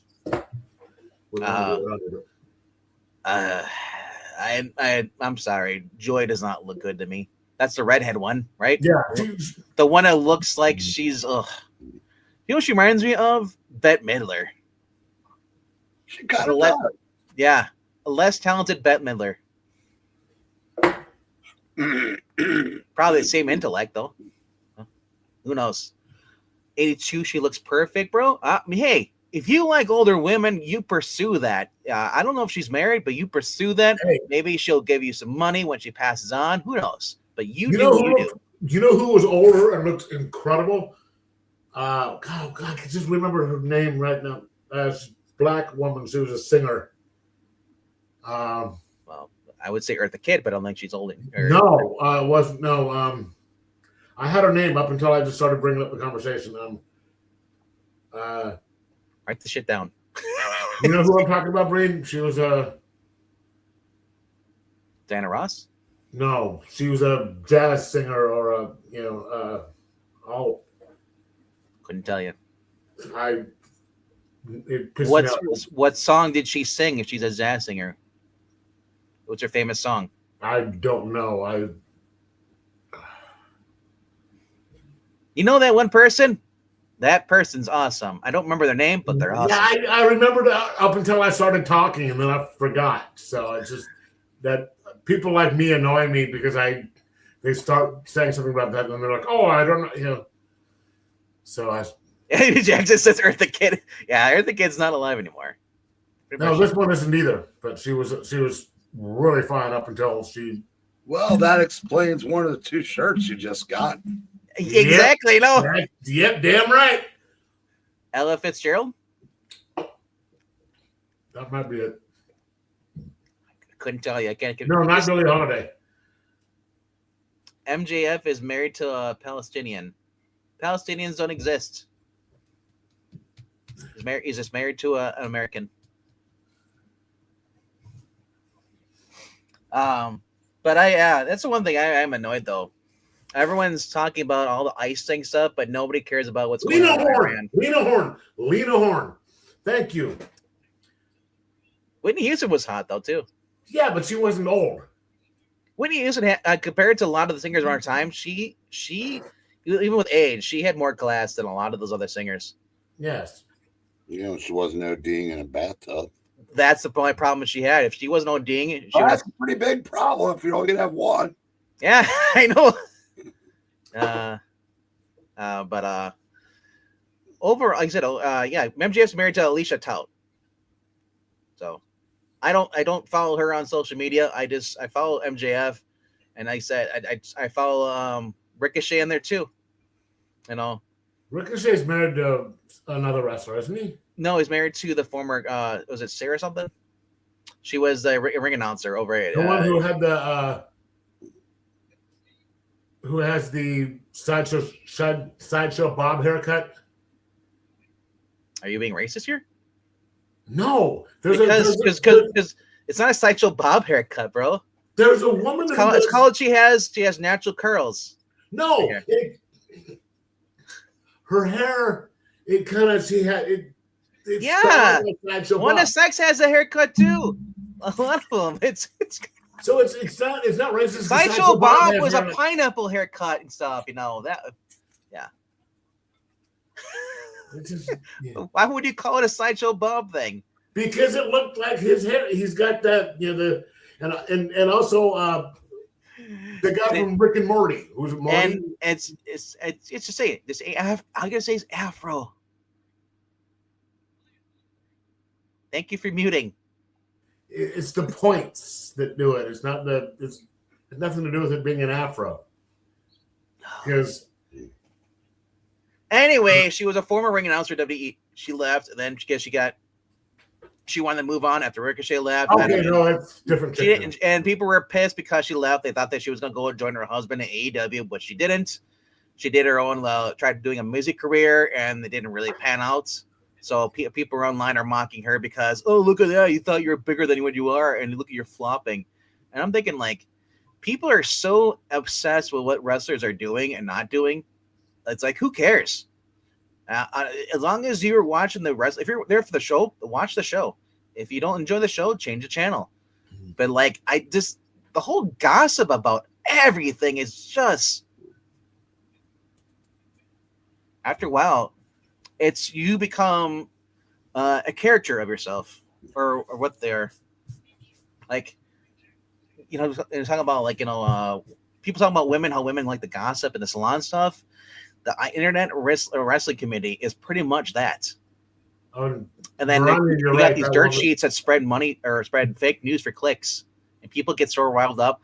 There's no anger between anybody in WWE and anybody in AW, GCW, New Japan. They're all friends. They all work with each other. It's just that all these fake journalists on there try to stir up drama, and it's so stupid. And then you have these other YouTubers around there who are spreading the same nonsense. Their whole channel is dedicated to, like, wrestling, and they're always over critiquing stuff. Oh, I thought this was dumb and blah blah blah, and like, how could anybody like this? And then there's people going off against Dave Meltzer and all these other things. Like, just watch the show. I said, one thing you would talk about wrestling, but I hate when people are just so overly negative about it, though. And that's all it is. I'm like, when you complain so much about something and you're not even watching it, like, move on to something. Go find something else to do. Yeah, I've heard that before. Go find something to do. Like I said, there are people who are gonna want to talk about something that they don't like because they want to vent. I understand that, but if that's all you do, vent. And what I don't like it when it's shallow venting. Like, you don't really give two fucks one way, but you're doing it for clicks because you want to get paid. But like I said, I like Wes. Wes gives his honest opinion. So does Perch. And Gary over on Nerdrotics, he gives his honest opinion on a lot of things. And no, I'm not getting paid to kiss their ass. There's things with them that disagree with them on there too, but I sort of like what is her name? Casually Comics, because she just stays out of the politics and stuff like that. She just gives the straight stuff on, like, the history of the character and stuff. I really enjoy watching her stuff. Hey, hello to Aiden, and praise the Lord. Jesus loves you. Jesus loves everyone. Yeah, drama with the Trump impression. So much drama, so much fake news. That's not a bad impersonation. I don't really do Trump or impersonations like that. Just like, so it's just, but yeah. But thank you. Being critical doesn't have to mean being negative all the time. Sure, you can be critical of things, and sometimes here's the thing: should people who are constantly doing stuff bad, should they be hounded by people? Like, if you're purposely like with the Whisper networks or getting people canceled off, those people should go after them. But I'm just saying, personally, there's a lot of people who put fake outrage up because that's what gets you views on YouTube, the drama, or even on Twitter or Instagram stuff. And just after a while, when you see 20 channels saying the same thing, acting the same way, same scripted things, it's like you guys are becoming no different than the news outlets that say the opposite. Now, not saying everyone is like that, though, but then, hey, that's their right to do it. It's my right. It's my right to watch them. They can do what they want. I'm rather watch channels that not necessarily agree with me. I do like it when people have different viewpoints. Like, there are people who like the DC.KO stuff. I think it's kind of ridiculous, but hey, I'm not going to sit there and like, hey, this sucks. You shouldn't be reading it. People like Gail Simone's run. I mean, I know Zach likes it. So when I say, I shouldn't really say people, I should say Zach likes it. But well, they say that she had one of the best Batgirl runs. I'm talking about the current one. She's been on Uncanny X-Men.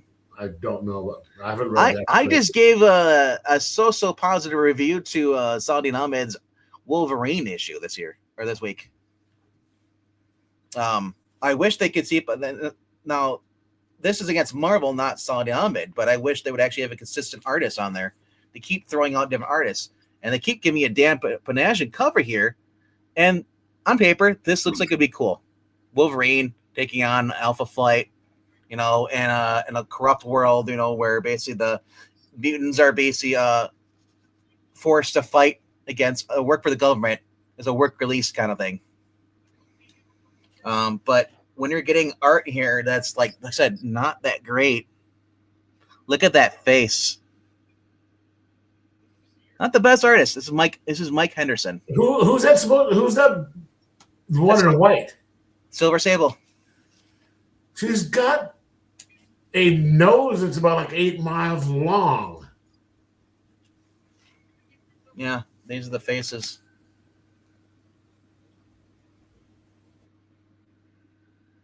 There.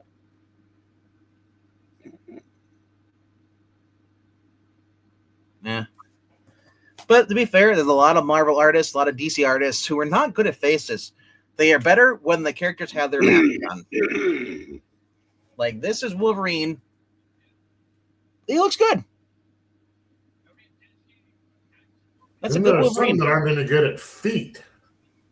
So, hold on. Let me do this. I know. Myself full screen here. Do you see feet? Yes, feet. That was kind of a Rob Liefeld thing. No, actually, if you look at the current, I think it's Spider-Man that has Humberto Ramos. Drew Mary Jane's feet like into stick points. They were horrendous this week. He just came up here like last year. Also, this week's an Amazing Spider-Man. Apparently, you guys didn't see this. I don't have a picture of it though, but it was all over Twitter. Spider-Man was freaking hugging Norman Osborn in a Spider-Man outfit, and Norman's like apologizing. Oh, sorry, I couldn't help you. And he's like, and Peter's like, don't worry, bro, you did great. He's hugging him. I'm thinking like, this is the guy that freaking stole your baby. Not only that, killed your girlfriend. All this bullshit. Like, I'm just so sick of Marvel when it comes to Spider-Man and the disrespect. Norman could be fucking Mary Jane in front of him and be like, hey, do you want me to get you another cup of coffee? Sure, buddy. That's how disgusting it's become when it comes to this crap with basically Marvel. It is horrendous. Now, a lot of people who are probably reading the Spider-Man, maybe they don't know the whole story. Maybe you've never went back and actually read the actual when it comes to Spider-Man. There's a lot of people who just jump on and then go read back issues. I'm not saying there's not all of them do this, but there are a few people that will go back. And the one thing about social media, there's a lot of Spider-Man fans out there especially around X now, that do post this stuff, do react to this content, call out the writers. But yeah, there's a lot of problems at Marvel. So I get why people don't want to read or pay for anything new books. Marvel and DC. DC is better than Marvel, but they're not that much better right now. They're better in sales, but they still have their own issues. But yeah, it's not a fan of current artists on any of the books, really. Dan Moore, I do like his art. It's still very kind of cartoonish, but you look about what we had back in the day, especially, I always go back to the Spider-Man with John Romita Sr. For all those years, for what, like about 100 issues, it was pretty, even after the book, they kept his same style.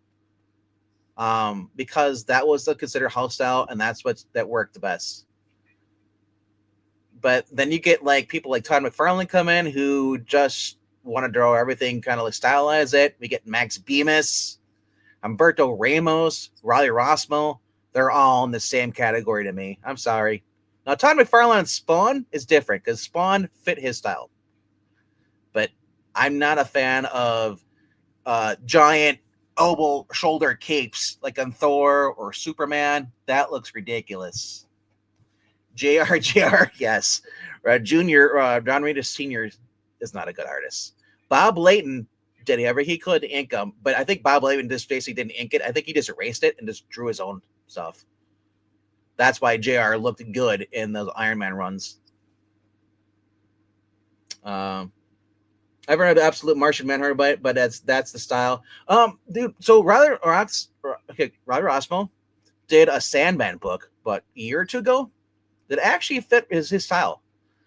He's also, I think he also did a Martian Manhunter one in the past too as well.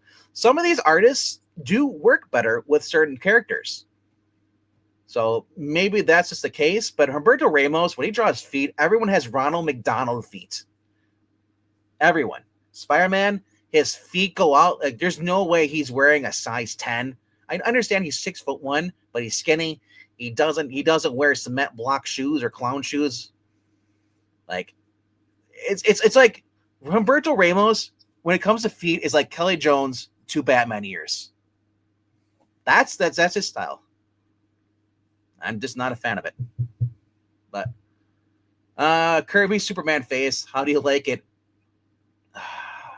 I haven't seen it in a while, but it's probably not that much better than most of other people. Do you like I believe it was Jan Jurgens and Ordway's when they drew Superman. But I am curious though what they're gonna do though as far as Batman down the line. But yeah, I'm not reading the Matt Faction run. Not because I hate it, just it's one less book for me. I'm kind of dropping books because they're expensive. I'd be reading the Batman Superman World's Finest if I could, but that one is that's another book, and it's another $5 to $6. Yeah, and Cheeseburger Comics. I know you have your own channel too. What books are you reading? Cheeseburger Comics. I know you always come in here, but what's your favorite ongoing book right now? If you can choose one. If you can't just choose one, I'd say choose one from each company, like Marvel, DC. If you're reading Ghost Machine, what would be that?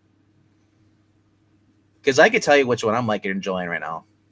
Off the bat, for Marvel, it was Ultimate Spider-Man, but my runner-up is always gonna be Jen McKay's Moon Knight.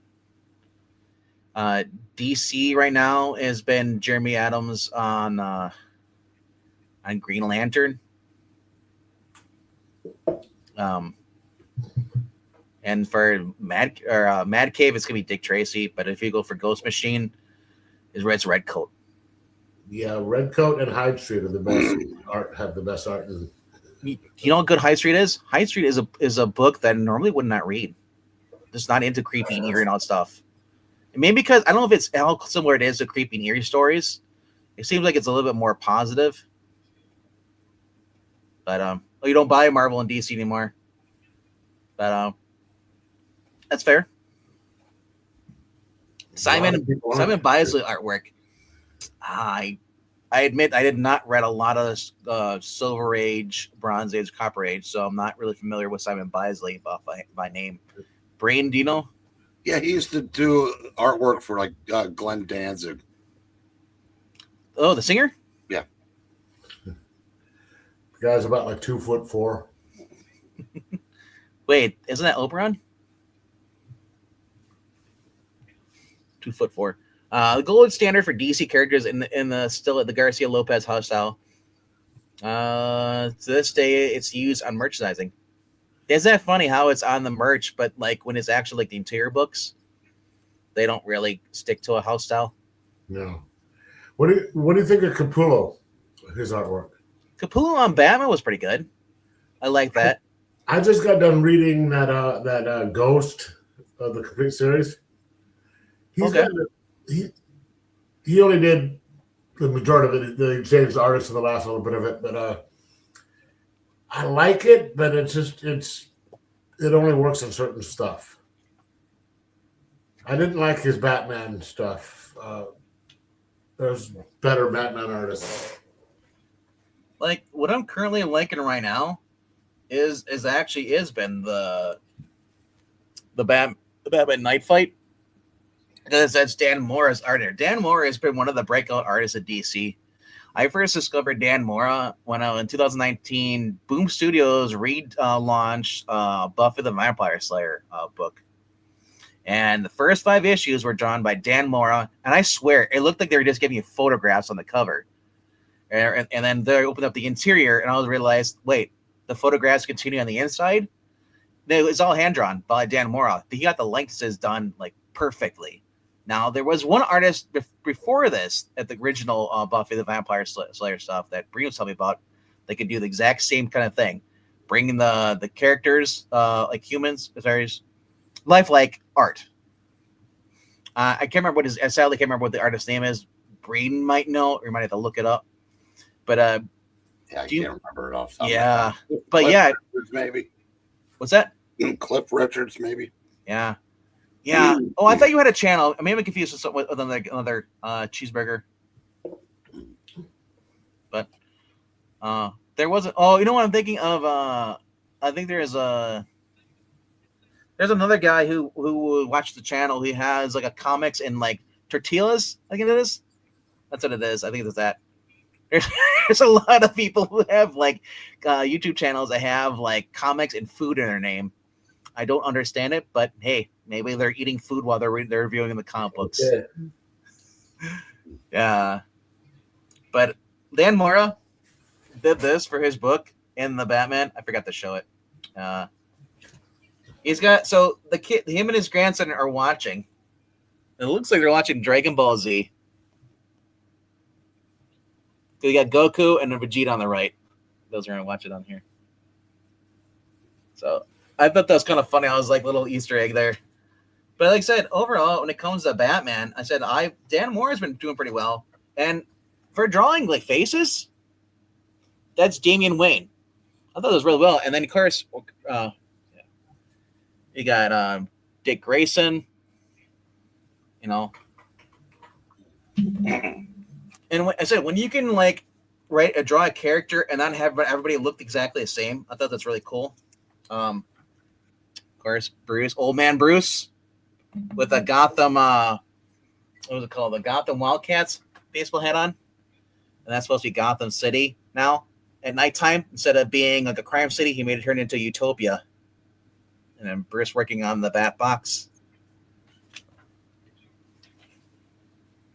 and just. Like overall, it's just like I love the art on this book. It's just fantastic. So that looks a little anime like. It is, and honestly, I don't mind that. It's not completely over anime. Like you look at Peaches Momoko or Momoko Peaches. I can't remember what her name is. Peach Momoko, or let's call her Peaches. Peaches. Yes. Yeah, she draws manga. She draws manga stuff with her Ultimate X-Men, but it's not good manga art. The action scenes here are pretty cool. The motion lines. But he said this just screams anime, and maybe that's why I like it more. You definitely are not going to see this with Silver Age or Golden Age, but if you want to get somebody into like DC comic books and your kids are reading manga, this is a perfect artist to grab on and say, hey, check out this. And your kids will actually probably want to dig into this because it looks like anime. It reminds you of what was that series called? Voltron, Legendary Journeys, the one that was on Netflix. Kind of like an anime thing. Very much anime kind of style art. But not too over like crazy where they have like the Japanese anime where they have the giant bug eyes. Just a fan of all this stuff. And the giant, like the Texan King Omega, the font like that, it really stands out. Tell you, it's like a very very ominous or presence or voice talking to him. Bruce jumps in at the end here. into this giant lava pit. And then we're getting this AEW. Now, I didn't pick up this part. And this is Steve Orlando is doing AEW. AEW versus DC came out this week. And I don't like Steve Orlando, so maybe I'll go back when once it's done. But this is the preview part 3. It's supposed to be John Moxley, I think. I think that's what's supposed to be. Is that Moxley? Yeah, that's supposed to be John Moxley, dude. Look how horrible that is, Breen. Ugh. Yeah. Because that's John Moxley on the back here. Yeah, so that's supposed to be that. Yeah. I don't know. Even if it had good art, I don't really go into the crossover stuff like that. It's like I wouldn't want to read WF, or I think they might have had it for WF. I think it was. I can't remember. Breen, do you remember any wrestling crossovers prior to this? Comic books, actual like WF or WE. I can't remember off the top of my head. No, just the stuff that Chaos had. Yeah, there was WCW, wasn't there? Yeah. I think so. Yeah, there was that. Yeah, now you mentioned it. Yeah. I'm buying comics like the Farrell, Archie crossovers, and Archie horror books. TMNT, I'm checking out. Comics like Geiger and Redcoat. TMNT's, if you like the Saturday morning cartoons, I grew up reading that. I recommend the Saturday Morning Adventures. Those are just fun, and they're callback, and there's a lot of Easter eggs to the show. And there's a lot of fourth wall breaking by Raphael. Not to the point where it's like nauseating like Deadpool or She-Hulk, they do it all the time now. But I'm like, it's just a little bit. He makes a subtle joke. And he's like, didn't we fight you guys the last time? And and then like, of course they'll make a joke about like, oh, hold on, relax. We still got 4 more issues before you guys can show up again. Stuff like that. I do like DC. I just don't buy the new stuff. I'd say this: like, if you do want to check out the newer stuff and you don't want to spend $5 on a Batman issue or whatever, and I would wait till it hits like the back shelf, the back issue shelves. Sometimes, like I have like comic books at my own shop, they'll be like $4. I'm like, who's buying Astonishing X-Men at $4 an issue? And that's from like the early 2000s. But a lot of these newer ones will drop down to $2 per issue, which might be a little more affordable. Yeah. If you're lucky, if it's really bad, it goes down to $1. I was getting a Walking Dead books for $1, dude. All the ones that weren't key issues. I'm reading Aquaman, The Challengers and the Unknown, both from the 1958, soon to start 1959. Summoner. I hope you on your journey you were able to finish everything before you pass on, because you got a lot of years to go.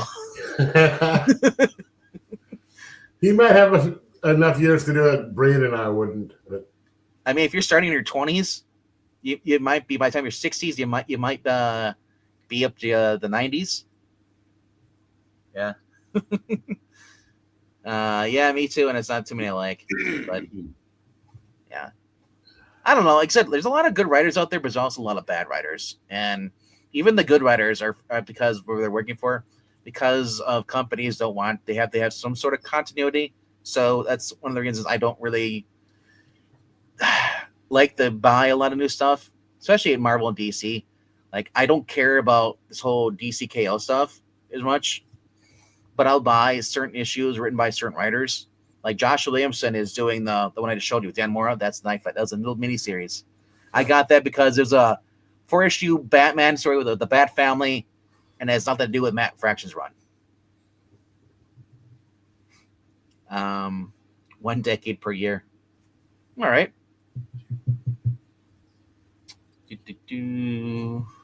All right. But I'm trying to think of what my overall favorite book of last year was. I thought you said that it was Redcoat. I think it had to be Redcoat because, Redcoat consistently has been good. But if I had to choose from DC and Marvel, well, Marvel is still convenient. Personally, it's being, you know what? I would say Moon Knight, but no, I would say Ultimate Spider-Man was my favorite. Yeah. Yeah, that was. Yeah, overall, because being a Spider-Man fan, that was like, dude, thank you, because you're catering to me. Of course, they have to take the one that was probably selling the most and that everyone liked and say, okay, we're going to cancel this. And But they're bringing it back, though. Ultimate Spider-Man or Ultimate Universe is not over. They're bringing it back. Miles is getting his own ongoing in the Ultimate Universe. Jesus Christ. Forget about. So, yeah. But DC, though? If I had to choose a DC book, man, because as I was reading Flash, I was reading Superman. Superman was really good. Apart from when I get the stupid events. Yeah, let's see. Last year I read Challenge of the no. Yeah, last year's show was super good with Wonder Woman. It saved the show. A comic book. I have thousands of comics. I'm rereading them right now. That's the thing, though. I talked to Rob about this on Extreme Movie Show. It's like I may have watched a movie about like 10 years ago, and sometimes I forget what's actually inside the actual movie. So I have to go back and rewatch it. It's a brand new watch for me. That's how it is for me with comic books too. There's a lot of them that I've read. I haven't really started rereading them, but for the few I do, it's like, I'm like, oh yeah, that's what happened. Once I start reading it, I start remembering. But I'm not like Brain, who have a photographic memory. Like, what cover? Hey, what cover is that from? Or what year is that? Brain can like tell me exactly what's in that story. Like looking at a cover sometimes. Or if it's a certain era. Oh well, yeah. Well, that's your favorite era that you're really into. What's my favorite Batman movie offhand? Like live action or like animated? Live action Batman. The one I've probably watched more than all of them, and I'll get flack for this, is the Pattinson Batman. I just love the whole aesthetic to it. Now people say it was emo Batman, but like they all wore the black under their eyes. But that's the one that actually makes sense because you see all of them, they have it, but then they take it off and it's not there. Keaton had it on his other eyes too. You just didn't see it because they would edit it out, the clip where he's taking his mask off. Yeah. I do like the Pattinson one. My favorite of all of them would probably be, and this is, probably think I'm a joiner for this one, but The Dark Knight. I think it's a tad bit too long, but I really did like it. And if the movies had been better, I think my favorite Batman would have been Batfleck. If he'd been written a little bit better. If he'd gotten his own solo movie it was written by Affleck, I think that would have been my favorite Batman. Had they actually given Batfleck his own movie, it would have been probably a decent movie. But the fact they tried to shoehorn him in with Superman was dumb. Ben Affleck was pretty good in the role as Bruce Wayne, and I liked the fact it was like a older Batman who kind of semi-retired. But Jeremy Irons is my favorite. The Alfred, no matter. Sure. I still like the original Alfred though, not the TV series, but as far as the Napier. What was the one from the '89, the Batman? Oh, okay. I thought you were going way back and going 66. No, I said aside from 66, the live act. Yeah, I like the one that was with Alfred. That was with all the the first four. Yeah, the first four, pretty much. Yeah. I thought it was pretty good, but if I could choose not just live action, I would go from the Batman series overall. That was a much better Alfred than the live action ones, at least for me. But as far as cartoon animated ones, I'm trying to think back. No, because I do like Batman Bad Blood. But because I watched all of them, not just the ones that have Kevin Conroy. I watched the other one. I like the Jason O'Hara and Bruce Greenwood. Bruce Greenwood is a person I never would expect to be Batman.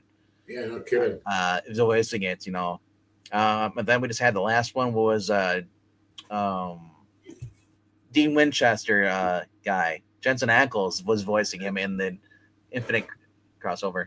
Yeah. Michael Gow, thank you. What we got here? I still think the warehouse scene was the best Batman fight scene ever put on screen. Kind of reminded me of the Daredevil hallway scene a little bit. Because anytime I get a freaking like a fighting scene now, it just seems like a lot of them are like pause, then wait, and then one another, and it's like you see that in a lot of movies. Rob and I, who are an Extreme Movie Show, we go over a lot of the martial arts, Hong Kong 80 movie stuff, and they're so different from Hollywood live action. Hollywood live action, when they have fighting scenes, it's literally like the CW Arrow. They run, everybody takes a partner and fights, and then it stops, and it's like it's all choreography, like basically like very you can tell it's very fake, you know. I saw a thing where someone broke down all the different styles of the Batfleck warehouse scene. There's about like 8 different styles from like Krav Maga and all this stuff, and that makes sense because Batman knows, like ass load of. So if Batman's not punching a guy and throwing him through a wall, plaster wall into another room, like you see what Arnold did in some of those movies. Oh, no, yeah, Commando. Yeah. Because him and Billy Dukes, they go through the hotel wall. I want that. Like I want like somebody, and I also want Batman using his grappling hook to pull people up. Well, he did that in the warehouse scene. Yeah, exactly. That's what I like about that. It reminds you of the animated stuff. So, I'm trying to think though. There was a. Oh yeah, this is my really big hot take for the Knights. So you guys are warned for this, and for those who are late in the martial arts, still pop up metal sign here. This is my hot take for the night. All right, you've been warned. So, I believe it's Enter the Dragon that has Chuck Norris versus Bruce Lee. Mm-hmm. That fight, everybody says like one of the best fights ever. I watched it, and you'll see Bruce Lee. He'll try one form of fighting, and he gets his ass kicked, and then he switches to another one. Honestly, I thought it was a joke. I thought that Chuck Norris could have wiped the floor with him if he wanted to, but it was scripted that he wouldn't because he's the bad guy. So I didn't like as much. It's just he couldn't have won because he didn't have his beard. Didn't have that his beard. He could have won. Doesn't need his beard, bro. Chuck Norris didn't have his beard because his beard is afraid of him. Well, it's just the beard is to hide his third fist because he has another fist underneath his beard. Do I have one game of the Batman movie? Like which movie? Talking about there's Batman Begins. There was a game on Xbox 360, I think it was, or PS4. Arkham Knight. I played all the Batman games as you're asking, except for a few that were on the PS1. I played on the Sega CD, the Batman game on there too, and a few others. But overall, Batman game is the original Arkham series. But I still like. I think it was. I'm trying to think. Was it Arkham City or the one after that? Arkham Origins, like it was. I think it's the one I liked. But yeah. I'm probably the one who plays video games. Geeky, is he's too old for video games? I used to do the standards of the arcades. Yeah, back in the day. I don't think I've ever owned a gaming system. Really? No. Not even Nintendo 64 or PS2? Nope. Wow.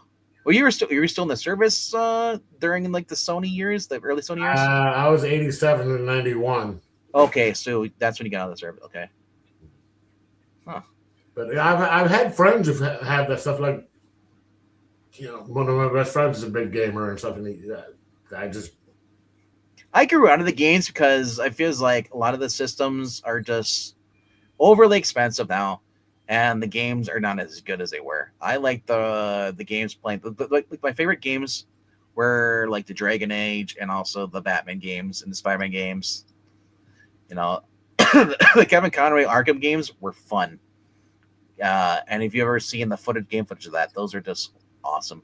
They even did if you ever did was that last year or year before? Might have been a couple years ago. They released a VR version of Arkham Asylum or something like that, and like you get to be the Batman, and you're fighting like basically the VR stuff, the goggles on, the Oculus, and you're using that. That is very trippy, but the story's done well. I never owned a gaming system either. Says, hey, here you go. Yeah, and he's younger than I am, so Yeah, Vangman, I'm taking off. I can't contribute anything to this part of the. I was waiting for this because pretty much going to end it anyway. I was hoping Zach would jump on, but you don't end it because I'm leaving. How you guys talking video game stuff? Why quit now? I won't be able to add to the conversation either. So no. And like I said, I don't want to make this too long. Last week was like 4 hours. All right. Yeah, so this is 2 hours and 20 minutes, man. This I think is long enough. But yeah, tomorrow night we're gonna go back to maybe do another Golden Age comic book reading live around 8 p.m. Eastern. Looking at doing other World's Finest. We've been reading those. Those have been fun. I think we're in issue 19 now or something, or 18. Those are just hilarious. The Lesters will be joining us, and then of course Breen, Verania, and I'm not sure. Well, yeah, I was gonna get them. Yeah, Professor Pix. I'm not sure if he's joining though, but Trusty will be with us. I won't. So for all of those on the East Coast, it's 11:30 for you. So we're under it now because I know you guys are going to be complaining tomorrow at the comic book cover ranking when he goes to like 1 a.m. So, if you haven't done so, please like, subscribe, do all that fun stuff. Also, check out Extreme Movie Show. That is 3 words. Extreme with a XTREME movie show. And Rob and I are doing reviews over there. We just were reviewing the Transporter movie series. We just did number 2. Breen's been over there too a couple times. We did some holiday reviews this past Christmas. So if you guys like movie reviews or TV show reviews, we talk about Landman, Tulsa King, a lot of that stuff over there. We're even reviewing Fallout right now. And they just finished up, what was that? Mads Mikkelsen's Hannibal Lecter series on NBC from like 10 or 12 years ago. Rob and I are going to dip into Miami Vice season 1.